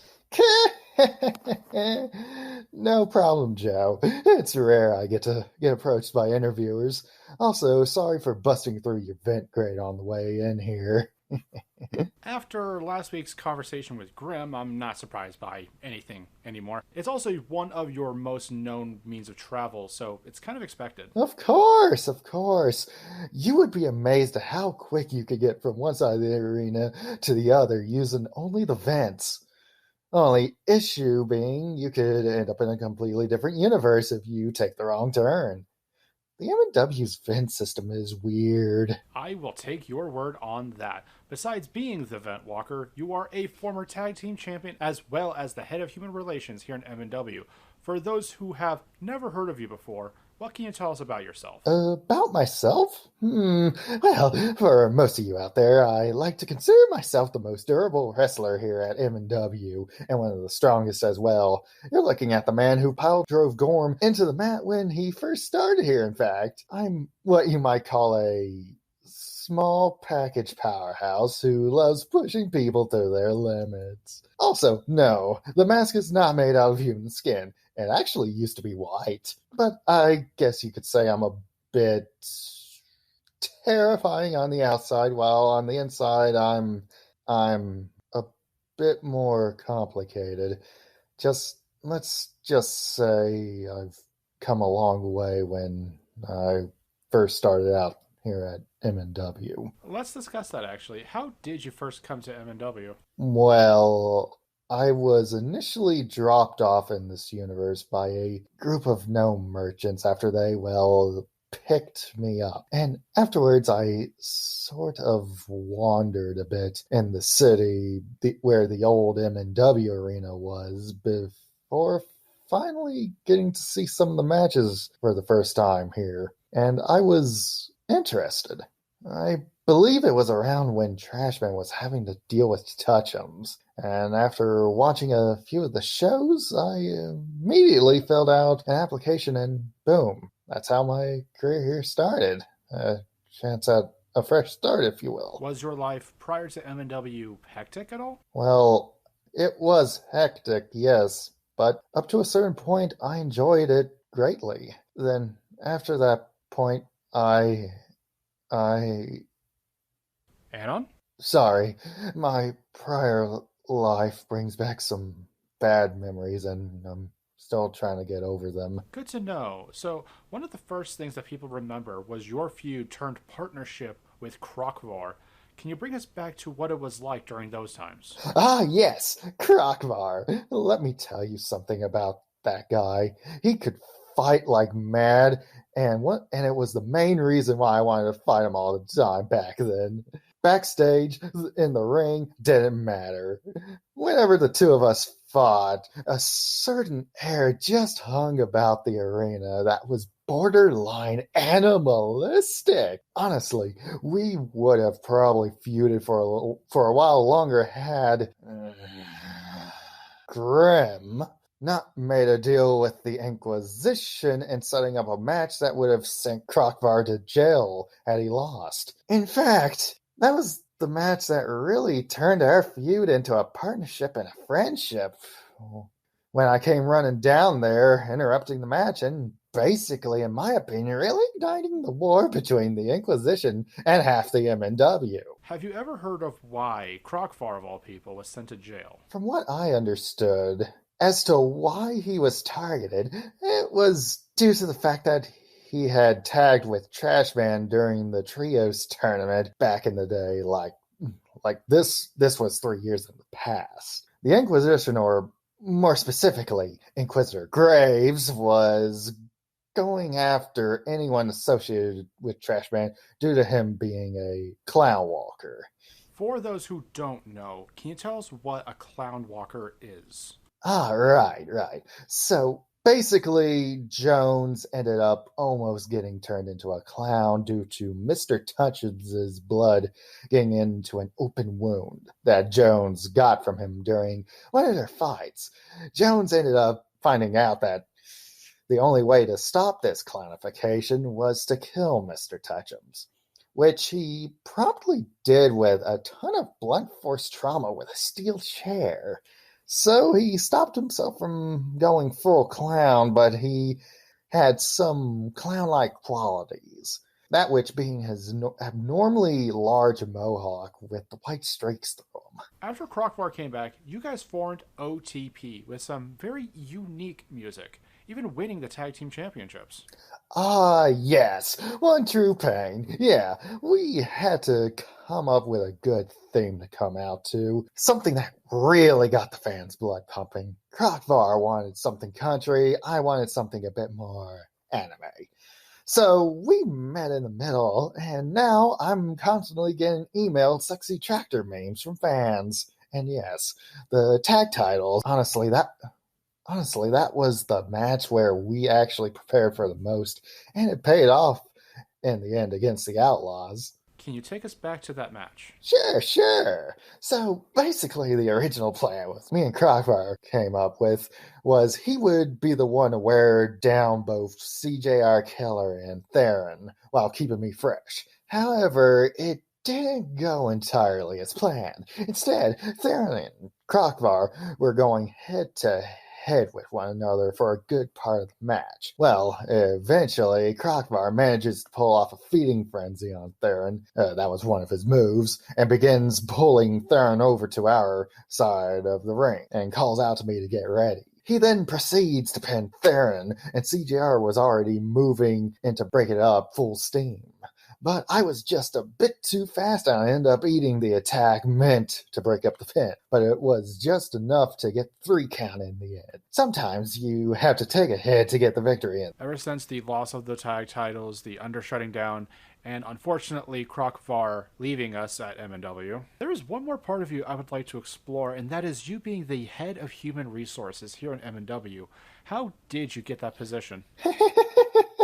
Funny thing about that, I just took up the title after realizing there was zero middle management at this company. Before, there was only the brass, the interviewers like you, and the wrestlers. No one was really taking care of the parts of the company that really needed to be taken care of, like the financials, human resources, and the legal stuff. So I took up the mantle to try and take care of all that. I didn't really want to see any of my fellow wrestlers get shafted by a nasty injury due to a faulty insurance plan, or the power suddenly going out if someone didn't pay the electric bill. So you assumed the role as head of HR and everyone just went with it. Nobody tried to stop me. Nor does anyone want to. I mean, I know myself and Brad enjoy those monthly cakes for birthdays. I know, right? Best idea yet, next to giving all employees 3 weeks of paid vacation so long as they give me notice first. But with all of this being said and done, as we are winding down here, is there anything that you would like to tell the Firing Line audience? I just want to say this. Thank you, Firing Line audience. Thank you to all the MNW fans out there. All of you showing up to the show and watching it over the almost 3 years of me being here at this company. I feel like I can consider this universe as a new home for me. I was in a bad place when I first came here, but despite that, I was able to get to where I am now thanks to all of you. I'm not just a wrestler, but an HR manager. I'm not just a madman. I'm someone you all cheer for. All that I have now is thanks to all of you. From the deepest part of my heart, thank you. Thank all of you. I would like to thank my guests for joining us, and if you would like to see Registered Anon fight till the bloody end, please tune in to twitch.tv/EverettBosco for MNW Presents Future Shock this Saturday at 4 o'clock Eastern Standard Time. This has been Joe, signing out.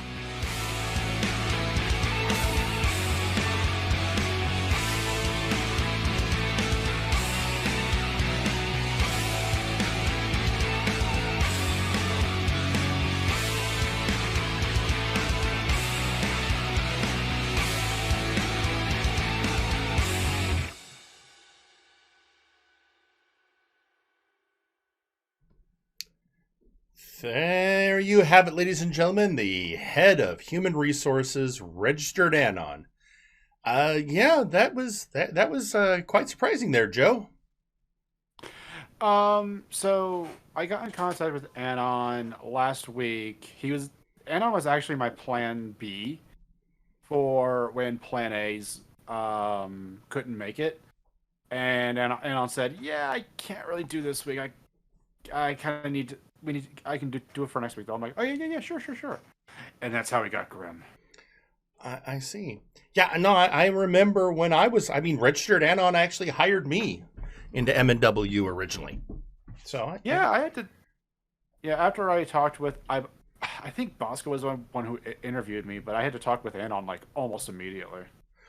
Well, no, because I was originally brought in as a road agent into the company, and that was with Anon saying, basically, we don't have anyone actually checking up on these things. We should hire someone. That's how I came in. And then, of course, when it was well with this company, yeah, and then of course when the decision was made of, we might need a recap show. Anon remembered my history of also being a announcer in my former federation, and so got tagged for this. And Pete, it was very simple. I mean, Pete first coming out of journalism school. Yeah, I was told that I kind of came in at a very fortunate time. Apparently, my predecessor was clown. Yeah, literal. That was literal talk clown. About him. Yeah, we don't talk about him. No, we really don't. You don't know it was the thing. But yeah, here we are now. All right. Well, Joe, thank you very much. And now, one thing we need to talk about now, of course, usually under normal weeks, we'd be moving into discussion of MNW Warzone. Last few weeks, there hasn't been a Warzone. Now, we do want to make mention there was a house show. The brass are trying to get the Warzone wrestlers, back into shape, making sure there's no ring rust going on due to the fact that this upcoming weekend, we are finally getting to Future Shock. That's right, Future Shock, the day after tomorrow. And as such, it was determined there needed to be a house show, just a chance to get everyone loose and back into the activity. Now, of course, as is policy here on Firing Line, we don't cover dark matches as a rule. But it was, just so you know, a lot of wrestlers that you're eventually going to be seeing this weekend on Future Shock were featured at and it was a great chance to see. A lot of people were like, "Oh, it's from what I've heard from the house show, I did review the tape. There were some good performances. A lot of people even felt that it's almost a shame it wasn't televised." But and a lot of people who we haven't seen in a while wrestled. It was a good night. And however, with that, I do want to very quickly cover the what we're going to be seeing. We were talking before about what we expect to see tomorrow night at Flashbang, but let's just really quick go over what we know about the card for Future Shock. I actually happen to have the Future Shock card right here myself. Yeah, I have it as well. Oh, Pete, go ahead. Okay, well, let's see here. We have listed, we have the MNW Heavyweight Championship match, which will be Burnout Dawn versus Vince Sanji. The Nexus Titan Championship match, Raphael Sampson versus Fear Strikes. Interdimensional Championship match, Ozzy Turan versus the Citric King. Singles match, Zacho Duo versus Chaz Lee. Unified Tag Team Championship match, Chained Hell versus VIP, Beef and Suplex Sam. We have the Big Oof Championship match, Bart Ender versus Mega Blitz X. Tag team match of Meme Sawyer and Malice versus Eastern Bloc Party. Singles match, Daverman versus Mr. Money in the Bank, Sir Uncle Dunk. Trios match, Omega Club, Whitney, Alpha, and Kelly versus Legion. Hardcore title match, Trashman Jones versus Gorham. A tag team match, VIP, Wilson and Alba versus Thunderbunga. That is Unga Bunga and Max Thunderthighs.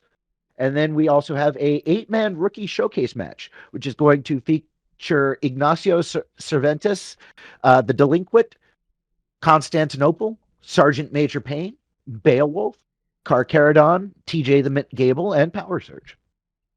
All right. Well, an exciting time, and we look forward to seeing the Warzone roster come back at Future Shock. But with that, since that covers everything that happened in the last week in Multiverse Nexus Wrestling, it's time to wrap up. So, for Pete McPherson and Joe Mojo, I'm Jerry Aldini. Good night, everyone. And now we're above game. And we are joined by Edward Bosco. Possibly. Are we? Maybe. Maybe. Possibly. I mean, you can do it, Ed. We believe in you. He could be faking us out. It wouldn't be the first time. Wouldn't be. So, hey, how's everyone doing? So here's the thing about Dark. We were discussing this. It's like, okay, we want to talk about Dark, but yeah, we can talk about. We don't do Dark matches on this show, and I was like, I didn't really edit anything. So just so you know, if we want to look anything for Dark, oh, hey, Bosco, you there now? Hi, yeah, now, sorry. For whatever reason, one mic didn't work, so you switched to the next mic. You know how it is. You have 3 mics set up. That's how everybody does it, right? Of course. Yeah, not yeah, at totally. least. Actually, I only have 2, but that's still... Whatever. It's fair. I was like, let's plug in the USB. Good old reliable. There we go. Excuse me. Anyway, I was saying, just in case we do want to look at Dark, I do have some stuff prepared, and by prepared, I mean I do have the video I uploaded to YouTube loaded to my OBS in case to skip around it. Why don't you ask your chat if they want to go over it, guys? Do you want to see sort of above game? You want to look at stuff from the Dark show? Mm-hmm. We just load the thing up. Show and want to look at what we had? Yeah, we'd love to. I think, joking. I actually missed the Dark show on Saturday. Oh my God, Bosco's so cool. Well, you got okay. All right, hang on. Let me get that loaded up then. I mean, obviously, we're not going to go through the whole show, but oh my God, is this the entrance? I mean, this is just I don't. This is really well made. Yeah. Actually, wow. I do have downloaded. Rosso did make a Dark match specific entrance for next time. Yeah, I was gonna say, this is awfully flashbang for yeah. Yeah, I think it's in spoilers. Hang on a second. Let me set something up here real quick. Nothing's gonna change what you resist. Actually, I lied. I think it's in general. It's in general. I can link to you the video.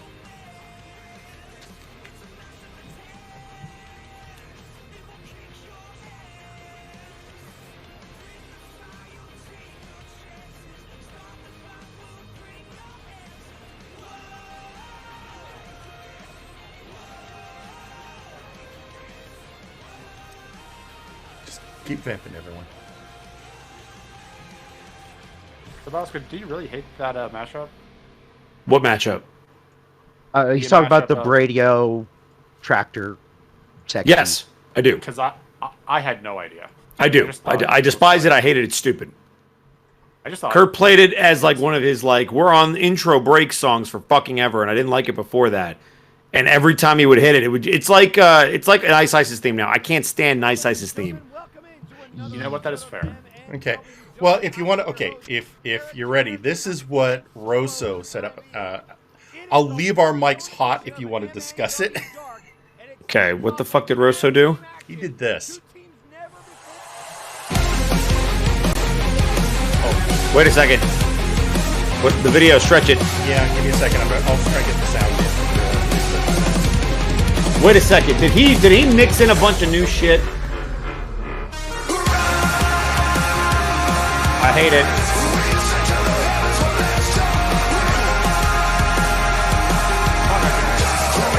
Let's get back to the beginning so everyone can hear it and see it. Fucking damn it! I thought I was like, this is fucking all right. You taught him too well. Way to just steal my edits, Rosso. No, fuck meme.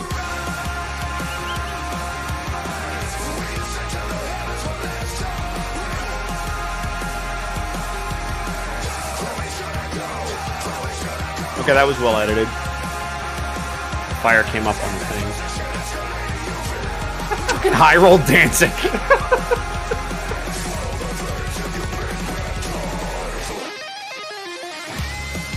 Okay, that was a nice little edit. I'll give you that.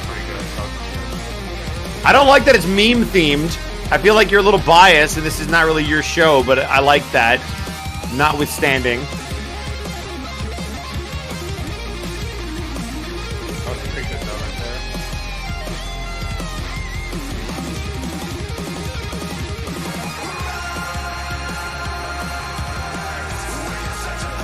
I mean, I don't know if we're gonna get vodka. I mean, we're talking over it and we're doing stuff, so I think we're gonna be all right. Yeah. Plus, I mean, you know, done right. So far, we've only. So I don't think I've ever been VOD muted for any of my streams, and they play this at the beginning, so maybe it's. It's true. Yeah, we're probably safe. Although they did come after me for Cody Rhodes' theme. Really? Yeah. All right. Cody Rhodes. I guess I'd never. Something, Thunderbolt. Get it right, Joe, if you're gonna sing it. All right, hang on. Let's get this up there. Yeah, that would be sick. So yeah, yeah. First match. Hey, look, new guys. New guys with new players. Indeed. So got Sergeant Major Payne, got Callout, got Ignacio, Cervantes, and of course Mr. Enigma, who has. I thought it was Ignacio. Is it like Ignatius? Ignacio? Yeah, I just my dyslexia kicked in for a second. That's all. I do like. I could be saying it wrong. I don't know. Ignacio Cervantes. Ignacio Cervantes is what I thought it was. Yeah. Yeah. So you know we had this match, which we can just. By the way, guys, I'm pretty sure Mr. Enigma up for adoption. I thought maybe he is up. I thought for some reason because I haven't seen TKO in a long time, which is the person that originally adopted them, and I think that's why Kurt put him in that battle royal. So I think technically this is an adoptable. Okay. Which I would highly recommend somebody adopt Mr. Enigma because I fucking love him. Damn it, Lasume. 9 out of 10 needs more robots. I mean, Meme was in there. There were more robots in that than there were on the Flashbang intro. I love that they hit their simultaneous finishers. Senton and then the double cover. Yeah, that's one of those you just love it. Thank you, RNG. So that was that one. Let's see what we got here. Then of course we've got this one.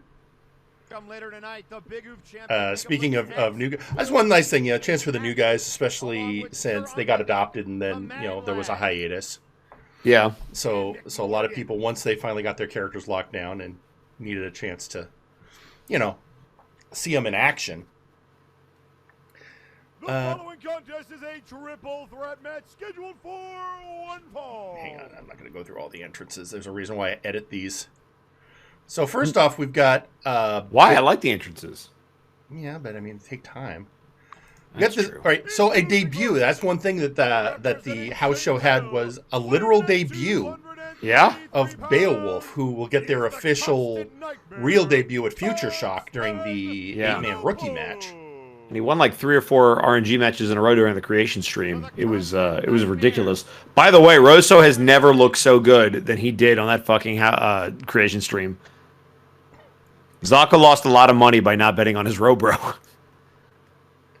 I mean, that's, So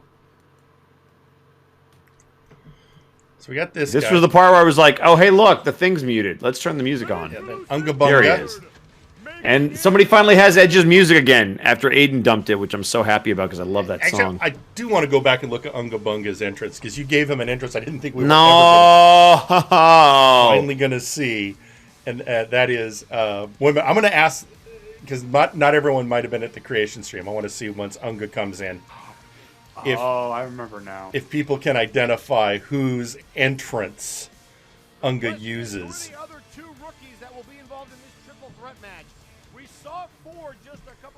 I feel like I might have missed a rookie because I did my math and I'm like, there's 7 for sure, and I put Power Surge in that Battle Royal. And you got TJ. I think that's everyone All right. Anyone out there? Okay, so Omni Geek saying, yeah, but do you know it because you watched the creation stream, or do you know it because you recognize the movements? I mean, saying knows. Yeah. Yeah. Somebody finally is using the Dude Love entrance. Yeah, which is nuts. But strangely works for Unga Bunga.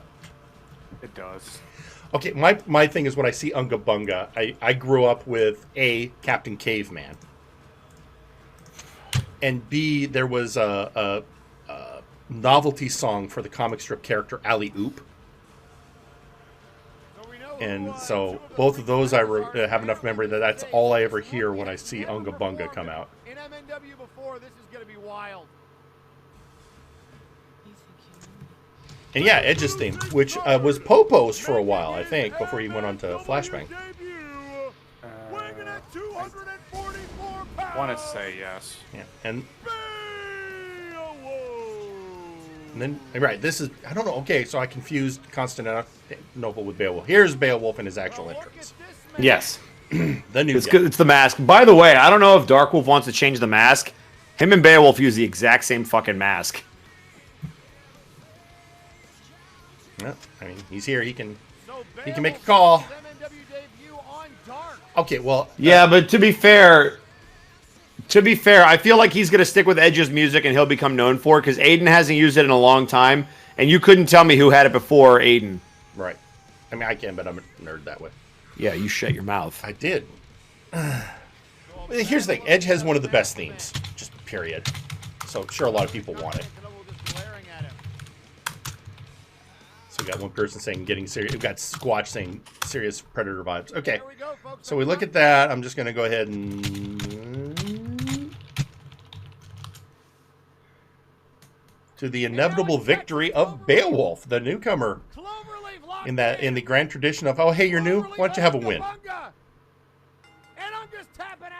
Yep, and somebody uses the Cloverleaf as a finisher finally. Yeah.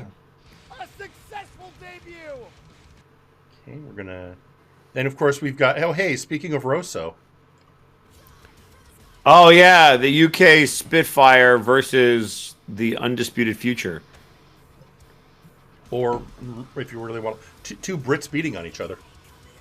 Yeah, the Mad Lad of London and the... I don't know, what the fucking... The Newcastle... New Highland Castle Brawler Rosso. Manchester Mech. There you go, that'll work. Yeah, sure. He's not from Manchester, though, is he? Yeah. Oh, Sawyer's from London, too. Oh, the Big Ben bot. There you go. I mean, my brother-in-law is also from London, but he spent, like, 10 years living in Wales, so if I really want to piss him off, I call him a Welshman. That's fair. Just tell him to beware of sheep. Oh, no, he and I already have a whole... He told me the rule of driving in Great Britain. If there are more sheep than humans, keep going.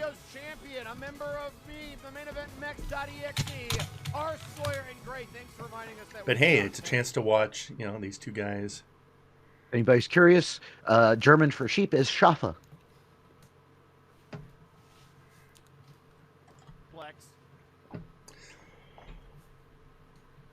So when you were making, I mean, because this was a dark match. I mean, how much pre-plan did you have on? I mean, obviously you want to showcase the new guys. 0. So you're just like, I literally, I was like, what would be fun? And I'm like, all right, these guys are from the UK. I'm gonna throw them in a singles match because they don't get to do singles matches a lot. The rookies, I was like, the first 2 matches are gonna be a bunch of rookies because they're all here. Really, what I did as the night went on, I had the chat open And if I saw somebody there, I tried to figure out a way to put their character in the show. Right. And so, like, Rosso always shows up for the Rosso was in the chat. Ginger Boy was in the chat. He had to cook dinner during this match, but he was there. Mm-hmm. People showed up throughout the night. I mean, that's for a house show. That's a fine way to do it. You know, then people get to see their characters. So, no, I'm good with it. Now, and I know other than the Citric match, a lot of people still don't believe it, but last Friday was all RNG. Correct? Correct. So that contender showcase match between all those guys ending with El Pollo versus De Luna.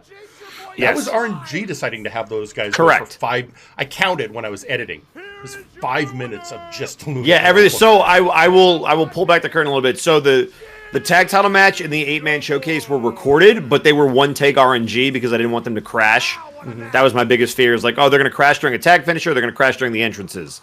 So I recorded them so that they didn't crash, but I literally just hit record and let the match go, and it was fucking nuts. Yeah, I mean, as a lot of people said, I know Sensuna was even saying that was like a pay-per-view worthy match in that contender match. So, I mean, enough that, you know, when we use the rule and Tim and I like, what's our moment of the week? It's like, well, the El Pollo de Luna moment got the biggest pop of the night, so probably should go with that. Yep. Okay, let's see who and what was next. Oh yeah, hey, it's Hell's Kitchen versus VIP. I haven't heard much. I'm assuming Sam likes being in VIP now. I think so. Cole seems to be cool with it. He's kind of a shit poster, I think. Yeah, a little bit. I mean, plus, I mean, and you know, a little bit, but a pun, but it gives him a chance to flex. also, I mean, I did see that you posted, DeLuna. Yes. You're about to say, Joe? Cole made Jesus Christ in 2K. He's a bit of a shit poster himself. Oh, well, fair then. I mean, why not? We got Satan. Dark Wolf showcase matches are always elimination, and they're always falls count anywhere. So yes, it's going to be like a Flashbang showcase match. That's why I put it on there. Kurt mentioned that none of the rookies were in a match. I'm like, can I just do a showcase? And he was like, yeah, that's cool. Well, the nice thing about showcases is one that RNG does some good things, but RNG also doesn't make it go on forever. It doesn't. That's also why I make it elimination, is because I didn't want it to go on forever with 8 people trying to break up pinfalls. Mm-hmm. Plus, it does a cool thing where we can count the eliminations now. We can count how many people have won it if we keep everything the same and all this stuff. Mm-hmm. Yeah, and the fact that Carla keeps a book on that so we can keep track. You know, we've been able to turn it into a thing where it's like, well, how many wins does this guy have? It's a big deal now, and it gives people something to do with their characters. It's done great for Big Rock. Anyway, let's go ahead and...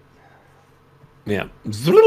That's a nice feature, isn't it? Well, you know, they've just added... I haven't tested it yet, but OBS now has undo and redo.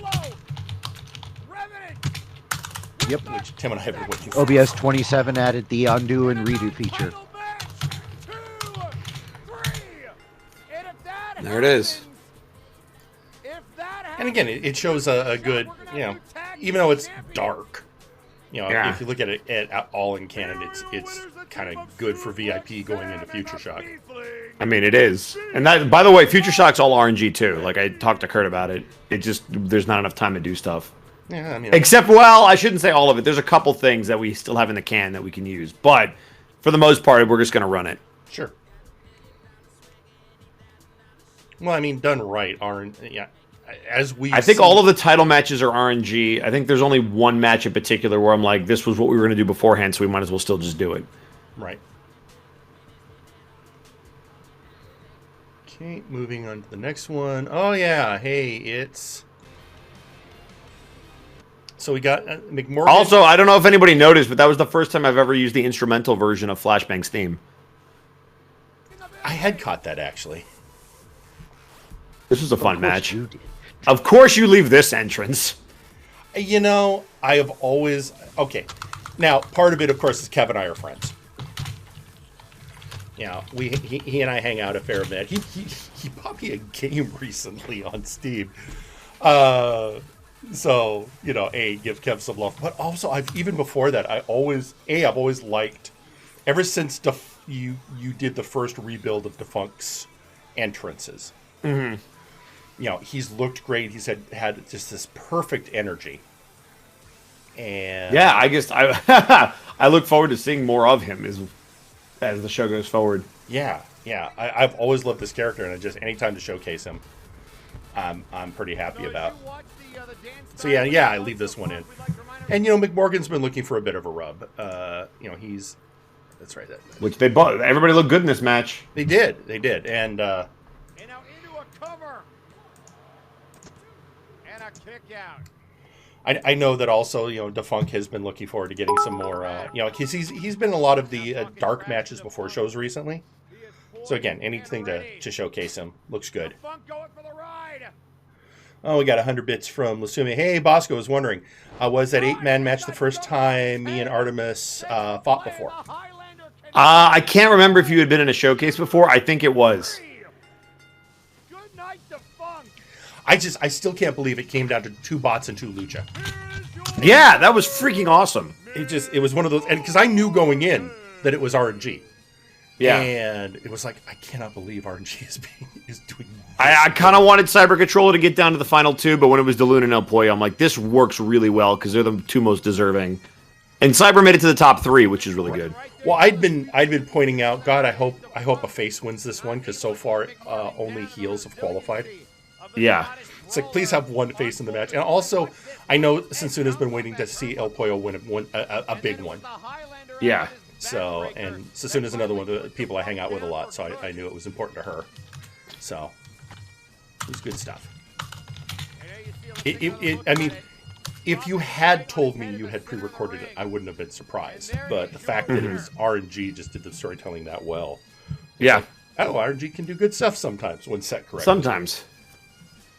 You put enough monkeys now, in a keep room in with mind, when I typewriter. say RNG, I can rig things based on the stats in someone's favor. But again, we saw with Burnout beating Probanaga, it doesn't always work that way. So, did I want El Pollo to last till the end? Yeah. Did I try to make that happen? Yeah. But it actually did happen, so I was cool with it. Yeah.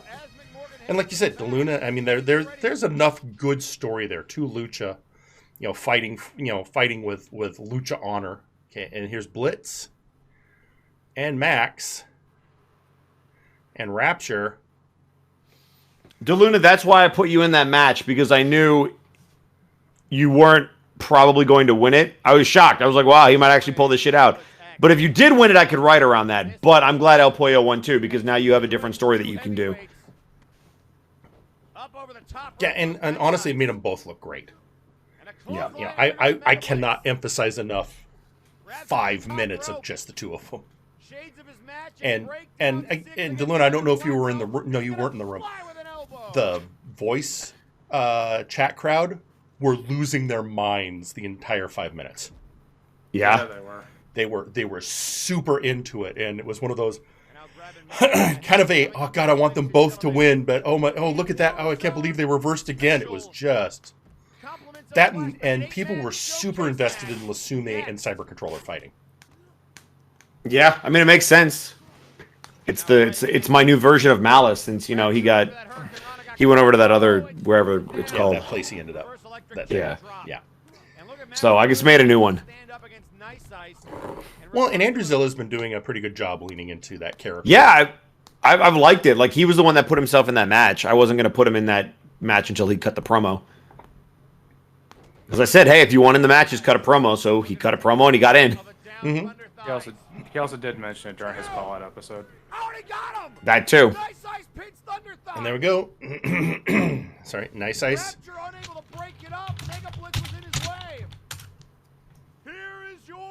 Nice Ice. And again, I'm super happy with Mega Blitz being the big oof right now. He's been a... Oh, me too. He's been good. I don't know if he's going to keep that belt in an RNG match, though. We'll see. Yeah. And another, I know you were throwing people into a match who were there. But this one, I mean, no, I'm trying to remember. This was you didn't set this one up as a showcase, did you? Yeah, I did. You did? Okay. This was the only traditional showcase match. The end was a battle royal. Right. But yeah, so it was like an old school showcase. Yeah. So I mean, with this, you've got Bart Ender, who's been around forever. Probanaga is in there. Ozir, got the newer guy Lock-In. You got Lade High Roll. I mean, a lot of old guard and a lot of new guard. Gorewheel, who's Jay Frost, who's one of those guys that came in and one of the early Kurt builds, and really dove in and made the character his own. Yeah, whenever Jay Frost gets into a character that he actually likes, that he actually can work with, it is fantastic. I mean, he plays a Goliath Paladin in our Monday games, and he is just phenomenal. Well, that and he found a way to bring his real life into the character, which I thought was amazing. Well, I mean, we had a legal department, but they're kind of 6 feet under right now. Yeah. Well, I was joking. Okay, hey, MNW is a very diverse, hiring. We have a werewolf cameraman. We have a orc head of merchandising. We have a Wastelander lawyer. I always joke we have a merman head of maintenance because we never see who the head of maintenance is, and of course we have Registered Anon as the head of HR. So plenty of non-humans and human adjacents in positions of authority, and a powerhouse of an individual as our accountant. That's right, but he is actually humans. And Lock-In slamming high rolled into the pavement. Anyway, yeah, this I'm gonna go ahead and speed through, but yeah, this again, a lot of good guy. I mean, obviously off key, always doing stuff with the community. Head of in charge of the MNW YouTube archive channel. Yeah, and honestly, Nakano was the one that surprised me in this. Probanaga liked it. He lasted till the final four. That was cool. Alpha Kong and Gorewheel looked really good, which I like. Like, that's why I like a showcase match, is you could take somebody who maybe is like not look too good in a singles match, and they could get 2 or 3 eliminations, which Alpha did. And even if they don't win the match, they look real good because you're like, well, I got the most eliminations. I just didn't finish it off. Well, I remember Sugarfoot got a bit of a boost once in a showcase because he pinned Johan. Yep, and I would say he got a boost because he was in the top 5 of the last one that was for the qualifier. A lot of people were like, "Oh, he'll be out quick." That one we've had people. Sorry, go ahead, Tim. No, that was me. I was trying to. Yeah.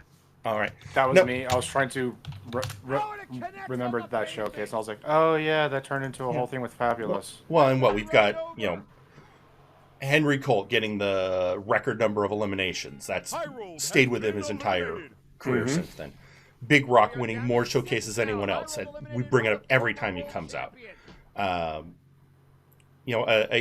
good run in showcases can be, it is something that stories can be built around now. And it's also a place where I feel comfortable throwing a tag team guy. Like, a lot of people, I've been in this tag team for 2 years. I don't get to see a lot of single stuff. Like, Gorewheel and Revenant, they both were singles guys, but now for the last 6-7 months, since they formed the Toxic Wastelanders and even joined up with Burnout, they're on a lot of tag matches or they're in trios matches. So it's cool every now and then, 1, to see the singles entrance because I'm a sucker for that stuff, and 2, just getting a chance to see how their guy does. Well, I'm thinking a couple weeks ago, Revolos. Yeah, that too. Yeah, got his first singles win, and for the first time we got to see a singles victory in a showcase.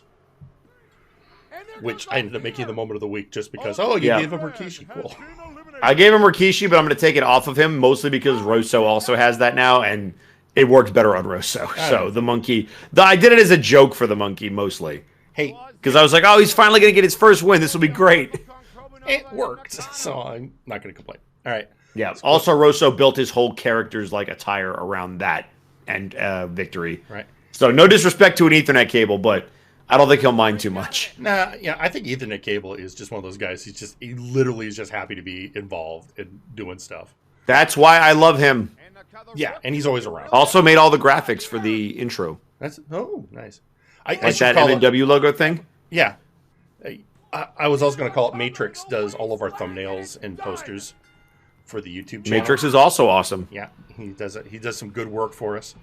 He did, and I mean, the next morning after this, I woke up and there was a banner for the dark match for the YouTube channel.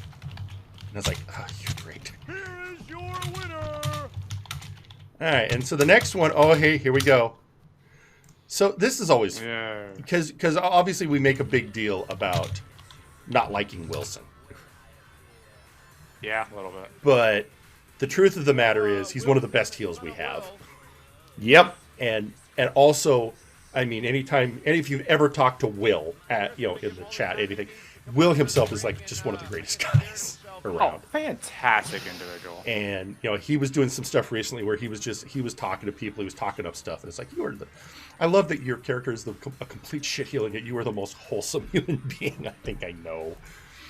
So yeah, it's always fun because we want to talk shit about him, but yet and then the bit I was going to Travis, I need a bit because we're going to be short on Firing Line. What do you want? It's like, could you do a parody of the Callout with Wilson? And he came back like the next day. He'd gotten together with Will. Will had written a bit, and then Travis recorded it where Wilson interviewed Wilson, and it was like, okay, this is gold. I'm so happy this happened. And he kept it. It was almost promo length. It was a little over 2.5 minutes, but only a little. So I look back at that whole thing, and it just puts a smile on my face every time. I can't help but laugh at it. Well, and that was one of the things Travis said. Please, whatever you do, don't let Joe know what we're doing. I want it to be a surprise. Oh, I'm getting him back, that motherfucker. And then of course this guy won. Yeah, won. So let's go ahead and get to the end of that match where.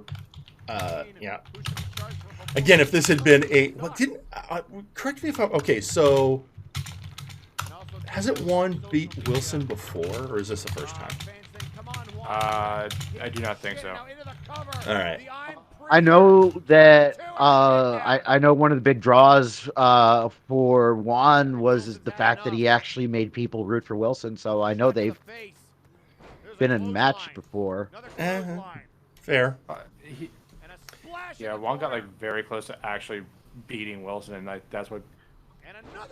I guess that's what Human Warlock. Back when he was Juan Jobber, yeah. Yeah. Anyway, so that was Juan his wins claim to this fame. match. Yep. I was actually kind of surprised. I think he won off a signature. Go back and I was trying to speed through it, but let's see if we can get. And that's true. Phil's right. He's the only person that Wilson defended his title successfully against. All right. Oh, and thank you, Lusume, for gifting a Tier 1 sub to Carla. Appreciate it, dude. And a spinning face buster. Yep, there you're right. Wilson in trouble. 1, 2. Oh, he got him. One chance beats Wilson. Let's see. And the next one was okay. So we got the Outlaws, the Absolute Units, the Daverman and Sparrow. So that was Sentinels. Yeah. Now this one was weird, actually, and I remember it, and it just was reminded of a bunch of this. All those tag teams in there, and I want to say 3 minutes. This is just one of those, you talk about those weird RNG moments. Fantastic bell salt every time.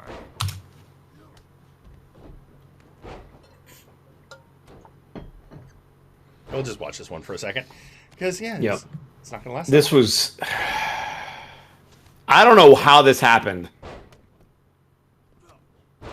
Just sometimes RNG is weird. Like one finisher flyboy, really? I just love that fucking nobody was ready to break this up. Mm-hmm. TJ didn't even give a fuck. Yeah, and I'm sure, and I seem to remember Hex going, "Yeah, get our shit in and get out." Don't forget about us.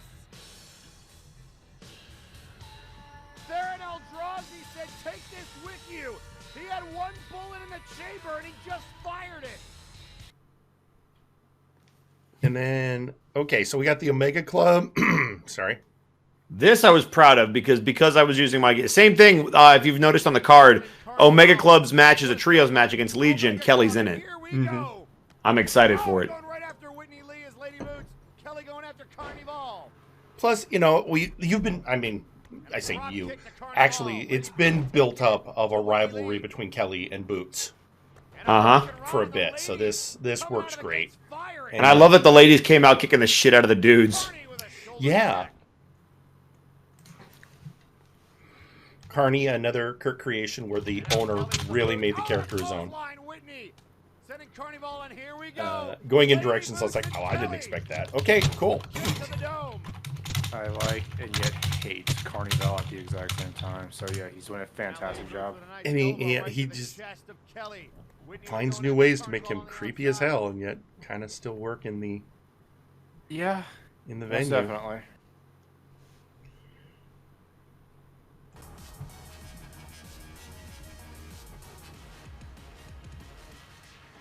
So this one, let's see, what is it? Oh wait, I'm trying to read what Rosso just wrote. Some people were curious on Boots plus Feel Good not having. Well, here's the thing: is I mean, the whole point of Feel Good Inc. was as Lady Boots' stand was just to overcome the limitation of not being able to have female characters fight male characters. So the stand thing was just a creative way to get around it. And now that there are times when, you know, the women can fight the men, thanks to Heresy, Feel Good in those cases just kind of becomes redundant because Boots gets to actually be in the match,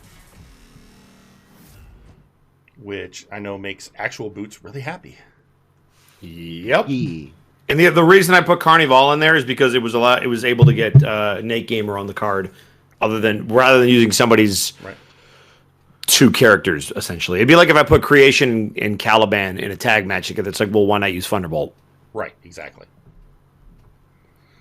So here again, you know, and I know. By the way, it has new music. Not going to spoil it if you didn't see the Creation stream, but has fucking badass new music. Who does? Vince Smoke? Yeah. Yeah, unfortunately, literally realized you were doing a Creation stream as I was getting ready for bed. I mean, that's fine. It'll be debuted at the pay-per-view, so if you haven't seen it, don't spoil yourself unless you don't care, in which case keep the VODs up, but yeah. I have 5 ideas of what it could be. All right, well, we'll see if one of them's right, Travis. So here's an interesting thing, looking at this match, and if you want to talk about theme. These are 4 characters that have gone through a lot of reinvention. I mean, the main man essentially kind of defines reinvention at this point, going from like the edgy kind of growly kind of person to somebody with as big of a personality as he has. Well, yeah, and I think with Panda, that was he deliberately, it's like, you know what, I'm going to do something new with this guy. J&P was just like, okay, let me actually figure out how to grow this character. And especially when he started stepping up his promo game. You know, character really came into his own. Vin Smoke, of course, has had the character arc growth through the hat arc. And then Uncle Dunk, of course, one of the best examples of how a heel turn can revitalize a character. Agreed. Also, the Revenant intro made me happy. I got to show it to Panda during the Creation stream, and he lost his shit. I mean, well, okay, but and I know you love that when you can get the owner of a character really psyched about something you've done. That's why I do this shit. I want people to be excited about their characters. Yeah, that's why when people like are upset about stuff, I'm like, well, I want to try to fix that. Yeah. Yeah, especially Uncle's promo game, ever since he went heel, he's really gotten good at doing those, and I know he loves recording them himself. And yeah, and by the way, thanks to Lasume for gifting Tier 1 sub to Travis. All I'll say, Travis, you and I need to talk. Something I need to discuss with you. There's a new secret plan, and I need to have a meeting of minds with you. Oh boy. I already talked to you about that plan. You know what I'm talking about. I know, but wait, is that the thing where we talked about who's going to run it? No, that I still have to have a talk with the other guy. Got it. Okay, so this is a different thing. This was the thing we have to build. Also, I just realized I love that he slid the. Oh, there goes Unkley off the ladder. I love that he slid the ladder in, and then the fucking the camel clutch reversal was right into it. One thing okay, so again, the above game for people. I think the ladders are like the chairs. They don't actually do any extra damage. They just look brutal. No, and I try to sell it. Like, it still looks good. Well, that's the point I'm making. It's a thing because if this is where the announcing is an important part of the show. I've actually thought about using my Stream Deck to have a folder of just sound effects. So if I see something coming, I just get in there real quick and like ready the sound effect of like clang. Well, that was a chair. Clang. That was a ladder. Yeah, fair. But yeah, the something. Oh my God, he landed on the chair. I mean that. Which is also why we would never use the hand. Oh my God, this is a big match for him. Oh, he's gonna feel that in the morning. What a maneuver! Oh God. There's one that I love. I forget what the actual. I don't know if it was a chair or something, but it was like, an outside interference. Guy gets hit with a foreign object, and the ref doesn't see it. And one of the commentators says something, and Heenan goes, "Well, I didn't see anything. Maybe he was just cracking the ropes." Like, Heenan, you brilliant, brilliant man. I love you. I will never forget Bobby Heenan. Because the whole thing about his heel commentary, his shining moment was somebody bit their opponent in the nose. And I think it was Vince McMahon as the face commentator, and he called him out on it, and Bobby went, hey, that is a Greco-Roman nose bite. Super kick to the face and an elbow. And these guys went back and forth for a while, too. Yeah. Somebody should remind them that Future Shock is Saturday. Day after tomorrow. Okay, and then wait, who said Michael Cole? What, DeLuna? Michael, because we were making fun of the bad commentary that gets into these WWE games. Oh yeah, and nobody's worse than Michael. To be fair, which is like if they get out of his ear, he's fine. If you watch the thing where he wasn't constrained, he wasn't that bad. Like it's like half his fault. Hey man, this is a company that just released fucking Aleister Black and Braun Strowman. They have no idea what they're fucking doing. Yeah, I mean, we were discussing that at the beginning of the show. I mean, the theory is they're trying to make the books look good for a sale. I mean, you say that, but I don't think McMahon would sell it. His pride won't let him. His pride won't, but Nick Khan might lend. Well, and that's the big question right now is because this is the other thing is with Khan coming in, he's been kind of doing some restructuring. And so people are wondering if he could possibly convince Vince of such an idea. No telling. It depends on if Vince value. Clearly, Vince doesn't value money because he doesn't give a shit. He's pissed away money for years. Well, and like supposedly, like the con response when this rumor came out was, why would Vince sell the company? What else would he do with his time? That's what you would say when you're trying to sell, I know, but it's also what you would say if you're not trying to sell. Yeah. So, Bosco, you want to talk about the booking on this particular match? Oh, this? Well, I'm curious. I was surprised by how many people didn't get. Zacho didn't get it. He didn't, because I got it. As soon as he I saw didn't get it. He didn't understand what this was. So I know you do, Caliban. Tim, did you get what this was? I haven't seen it yet. Okay, what about you, Joe? Did you see it? I saw someone mention it in chat. So, okay. I caught this last match and this match whenever I got back. So far it's 8-0 and Grizzly Adams.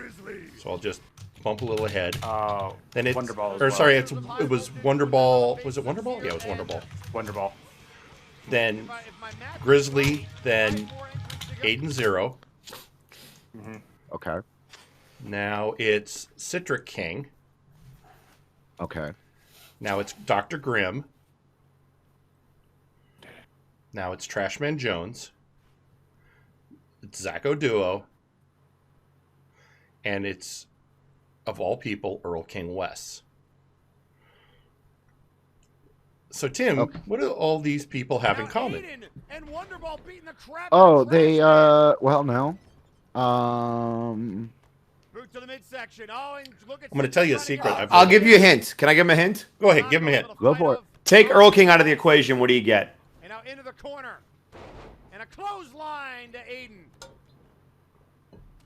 Now look at Trash Man going after Citric. Nope, sorry. So you've got somebody's like singles I champs? will concede. All right, so it's the mod team versus Trash Man. Yeah. Yep. El Robot got it just before you said anything. There you go. Robot got it. El Robot wins. Yeah, it's the mod team. I thought about putting Storyteller in this match, but I'm like, no. There's already 2 Faces of Fear members. The reason Earl King was in there is because I'm like, I could put another moderator who's not around, but Earl was in the chat and I had him on this save. So I'm like, you know what? Fuck it. Earl King can represent Flashbang. And that way, I think by the end of this match, I had represented everybody that had shown up in the chat. Yeah, I was surprised. So here's what was going to happen. The main event was either going to be a Battle Royal or like a singles match or a showcase match. Battle Royal showcase would have been this no matter what. If it was a singles match, it was going to be Trashman versus Zacco. And now Earl King looking to put away And that was 100% for me. This was all for me. Dr. Grimm and Grizzly have been working well together. Here comes Grizzly after Aiden. Yeah, Thunderbird, I completely missed. Yeah, you know, well, it's also kind of an inside joke because not everyone knows necessarily that these guys are all, or remembers that all the players are mods. I think Wonderball is the hardest one to remember. Oh, and he does. That in their player is in real life a mod for Kurt. Yeah. I'm glad you got it, but yeah, like even Zacco didn't get it, so that's fine. I was also really happy with how well Aiden and Earl King looked. Also, Grim and Trashman being in there at the end was really good. Like there's just like it worked. And also, Aiden and Wonderball and Dr. Grimm and Grizzly never attacked each other except for one time that Aiden hit Wonderball, but it looked incidental. And one super kick that Grizzly did that also looked incidental. RNG could not have been better. I'll be honest, it was once Dr. Grimm was like, wait a minute.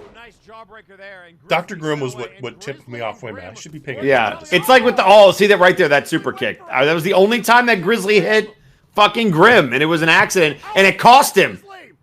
So it looked like miscommunication. He thought Aiden was behind him.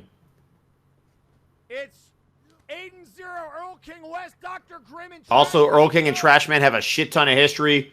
Grimm with the clowns and Trashman. And then Aiden is like the spunky underdog because it's like 3 world champion caliber wrestlers and then a former Nexus Titan champion. And look at Earl King.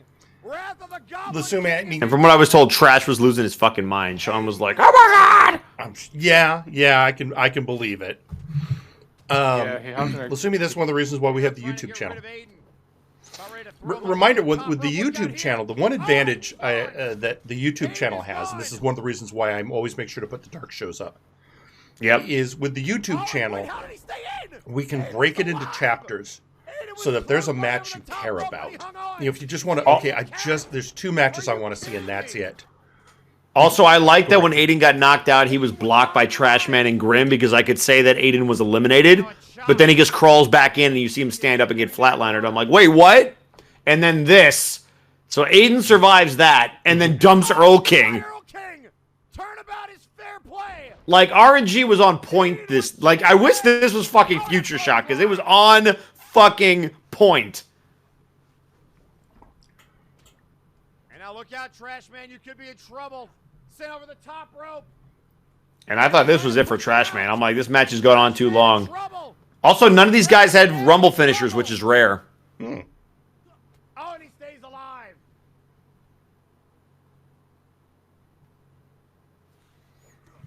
I mean, if you've ever been to a house show, some of those, Omni house shows, you can get some great shows. Yeah, especially if the wrestlers are trying out new stuff they want to do. Yep. It's a great thing. And that's also why I put the tag champs against the #1 contenders. Is like they typically do this where they'll run a house show so they can practice the match and then run it at the pay-per-view. And now it's Aiden's turn, reversal. Yeah, because I've been to a couple of house shows, been to a couple of live tapings, and yeah, house shows, especially in a lot of ways, house shows can be more intimate.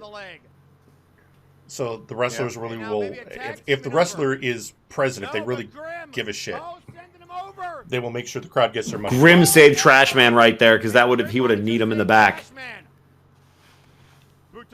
Up another 0 hour. Or not. And a knee to the face. Aiden getting his ass whooped. Which also is oddly... It works. He's the fucking underdog babyface with the two major heels in there. Like, this is perfect. Thanks, Zacho. Am I a moderator on your channel? No, only Tim. Only Tim and Sassoon are... You want to be a moderator on my channel? I would love to, because then I could ban him.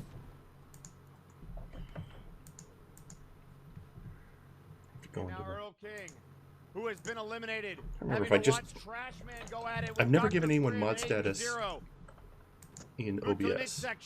Grim. Oh, we'll do this. Looking for the back body drop. Aiden reverses double axe handle. And now trying to go after Trash Man. Here we go. Neck breaker because of course it's fucking Aiden. There you go, Ed. There. Excelente. I've made the potential mistake of giving you power. Oh, that's awesome. Thank you. And now I've used it. All right. Oh, it's sent down. And now trying to kick him off. And look at Grim. Both of them trying to get rid of Trash Man Jones.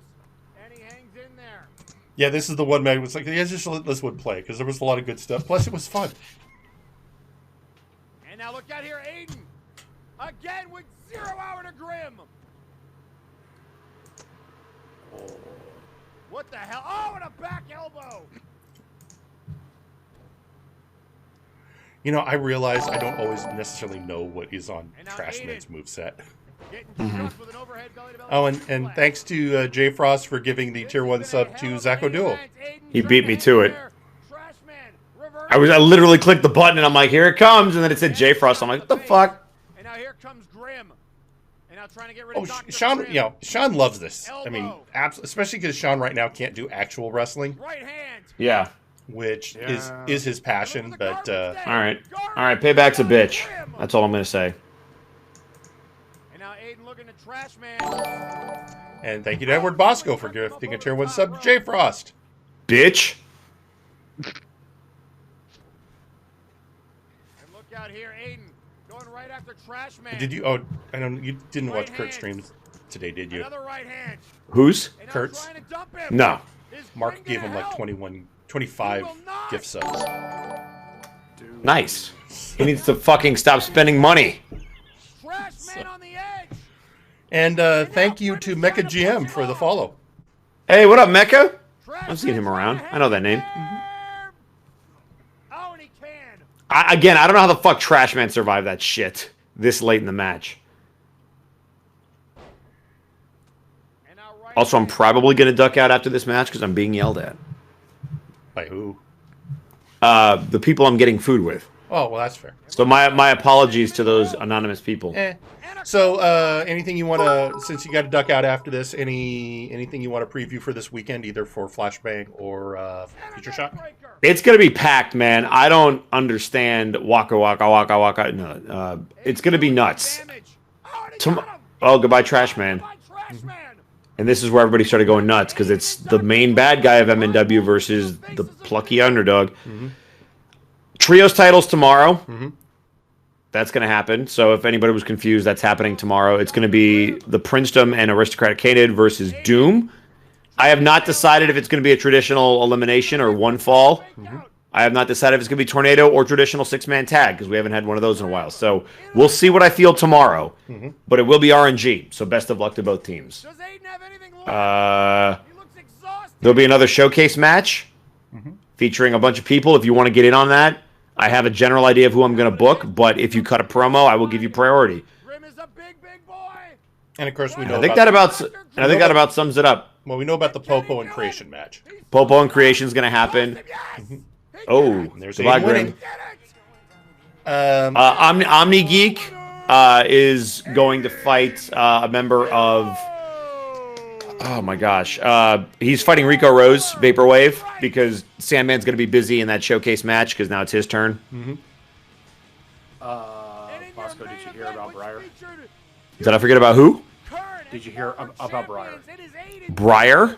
Yeah, Rico's Briar player. Rose. No. I'll send you a message. And then anything about Future Shock you want to preview other than what we've already seen on the card? Future Shock, like I said, it's going to be a heavy RNG show. That's just the way it's going to work out.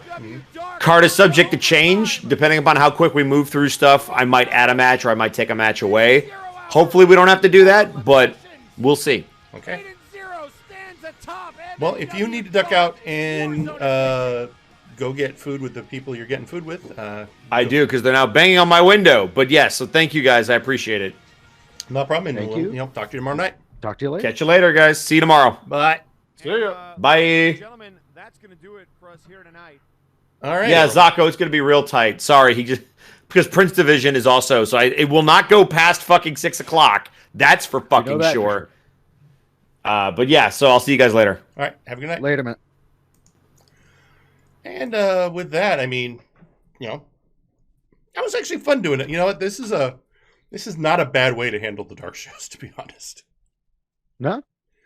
I'm glad. I was telling Tim as we were putting the show, getting everything together. It's like I loaded up dark. I don't know if we're gonna need it, but it's better to have it and not need it, and then need it and not have it. Exactly. Yeah. Which allowed for like this moment to happen. So it's like, all right, turns out it was a good decision. All right, yeah. Viewers, hear the roar of Sasquatch Wing. One half of O-Lords. Want more Multiverse Nexus Wrestling? Want more Raphael Simpson and Sasquatch Wing? Want more O-Lords? Then look below video. Like, share, comment, subscribe, ring the little bell and square, and watch more of MNW on this channel.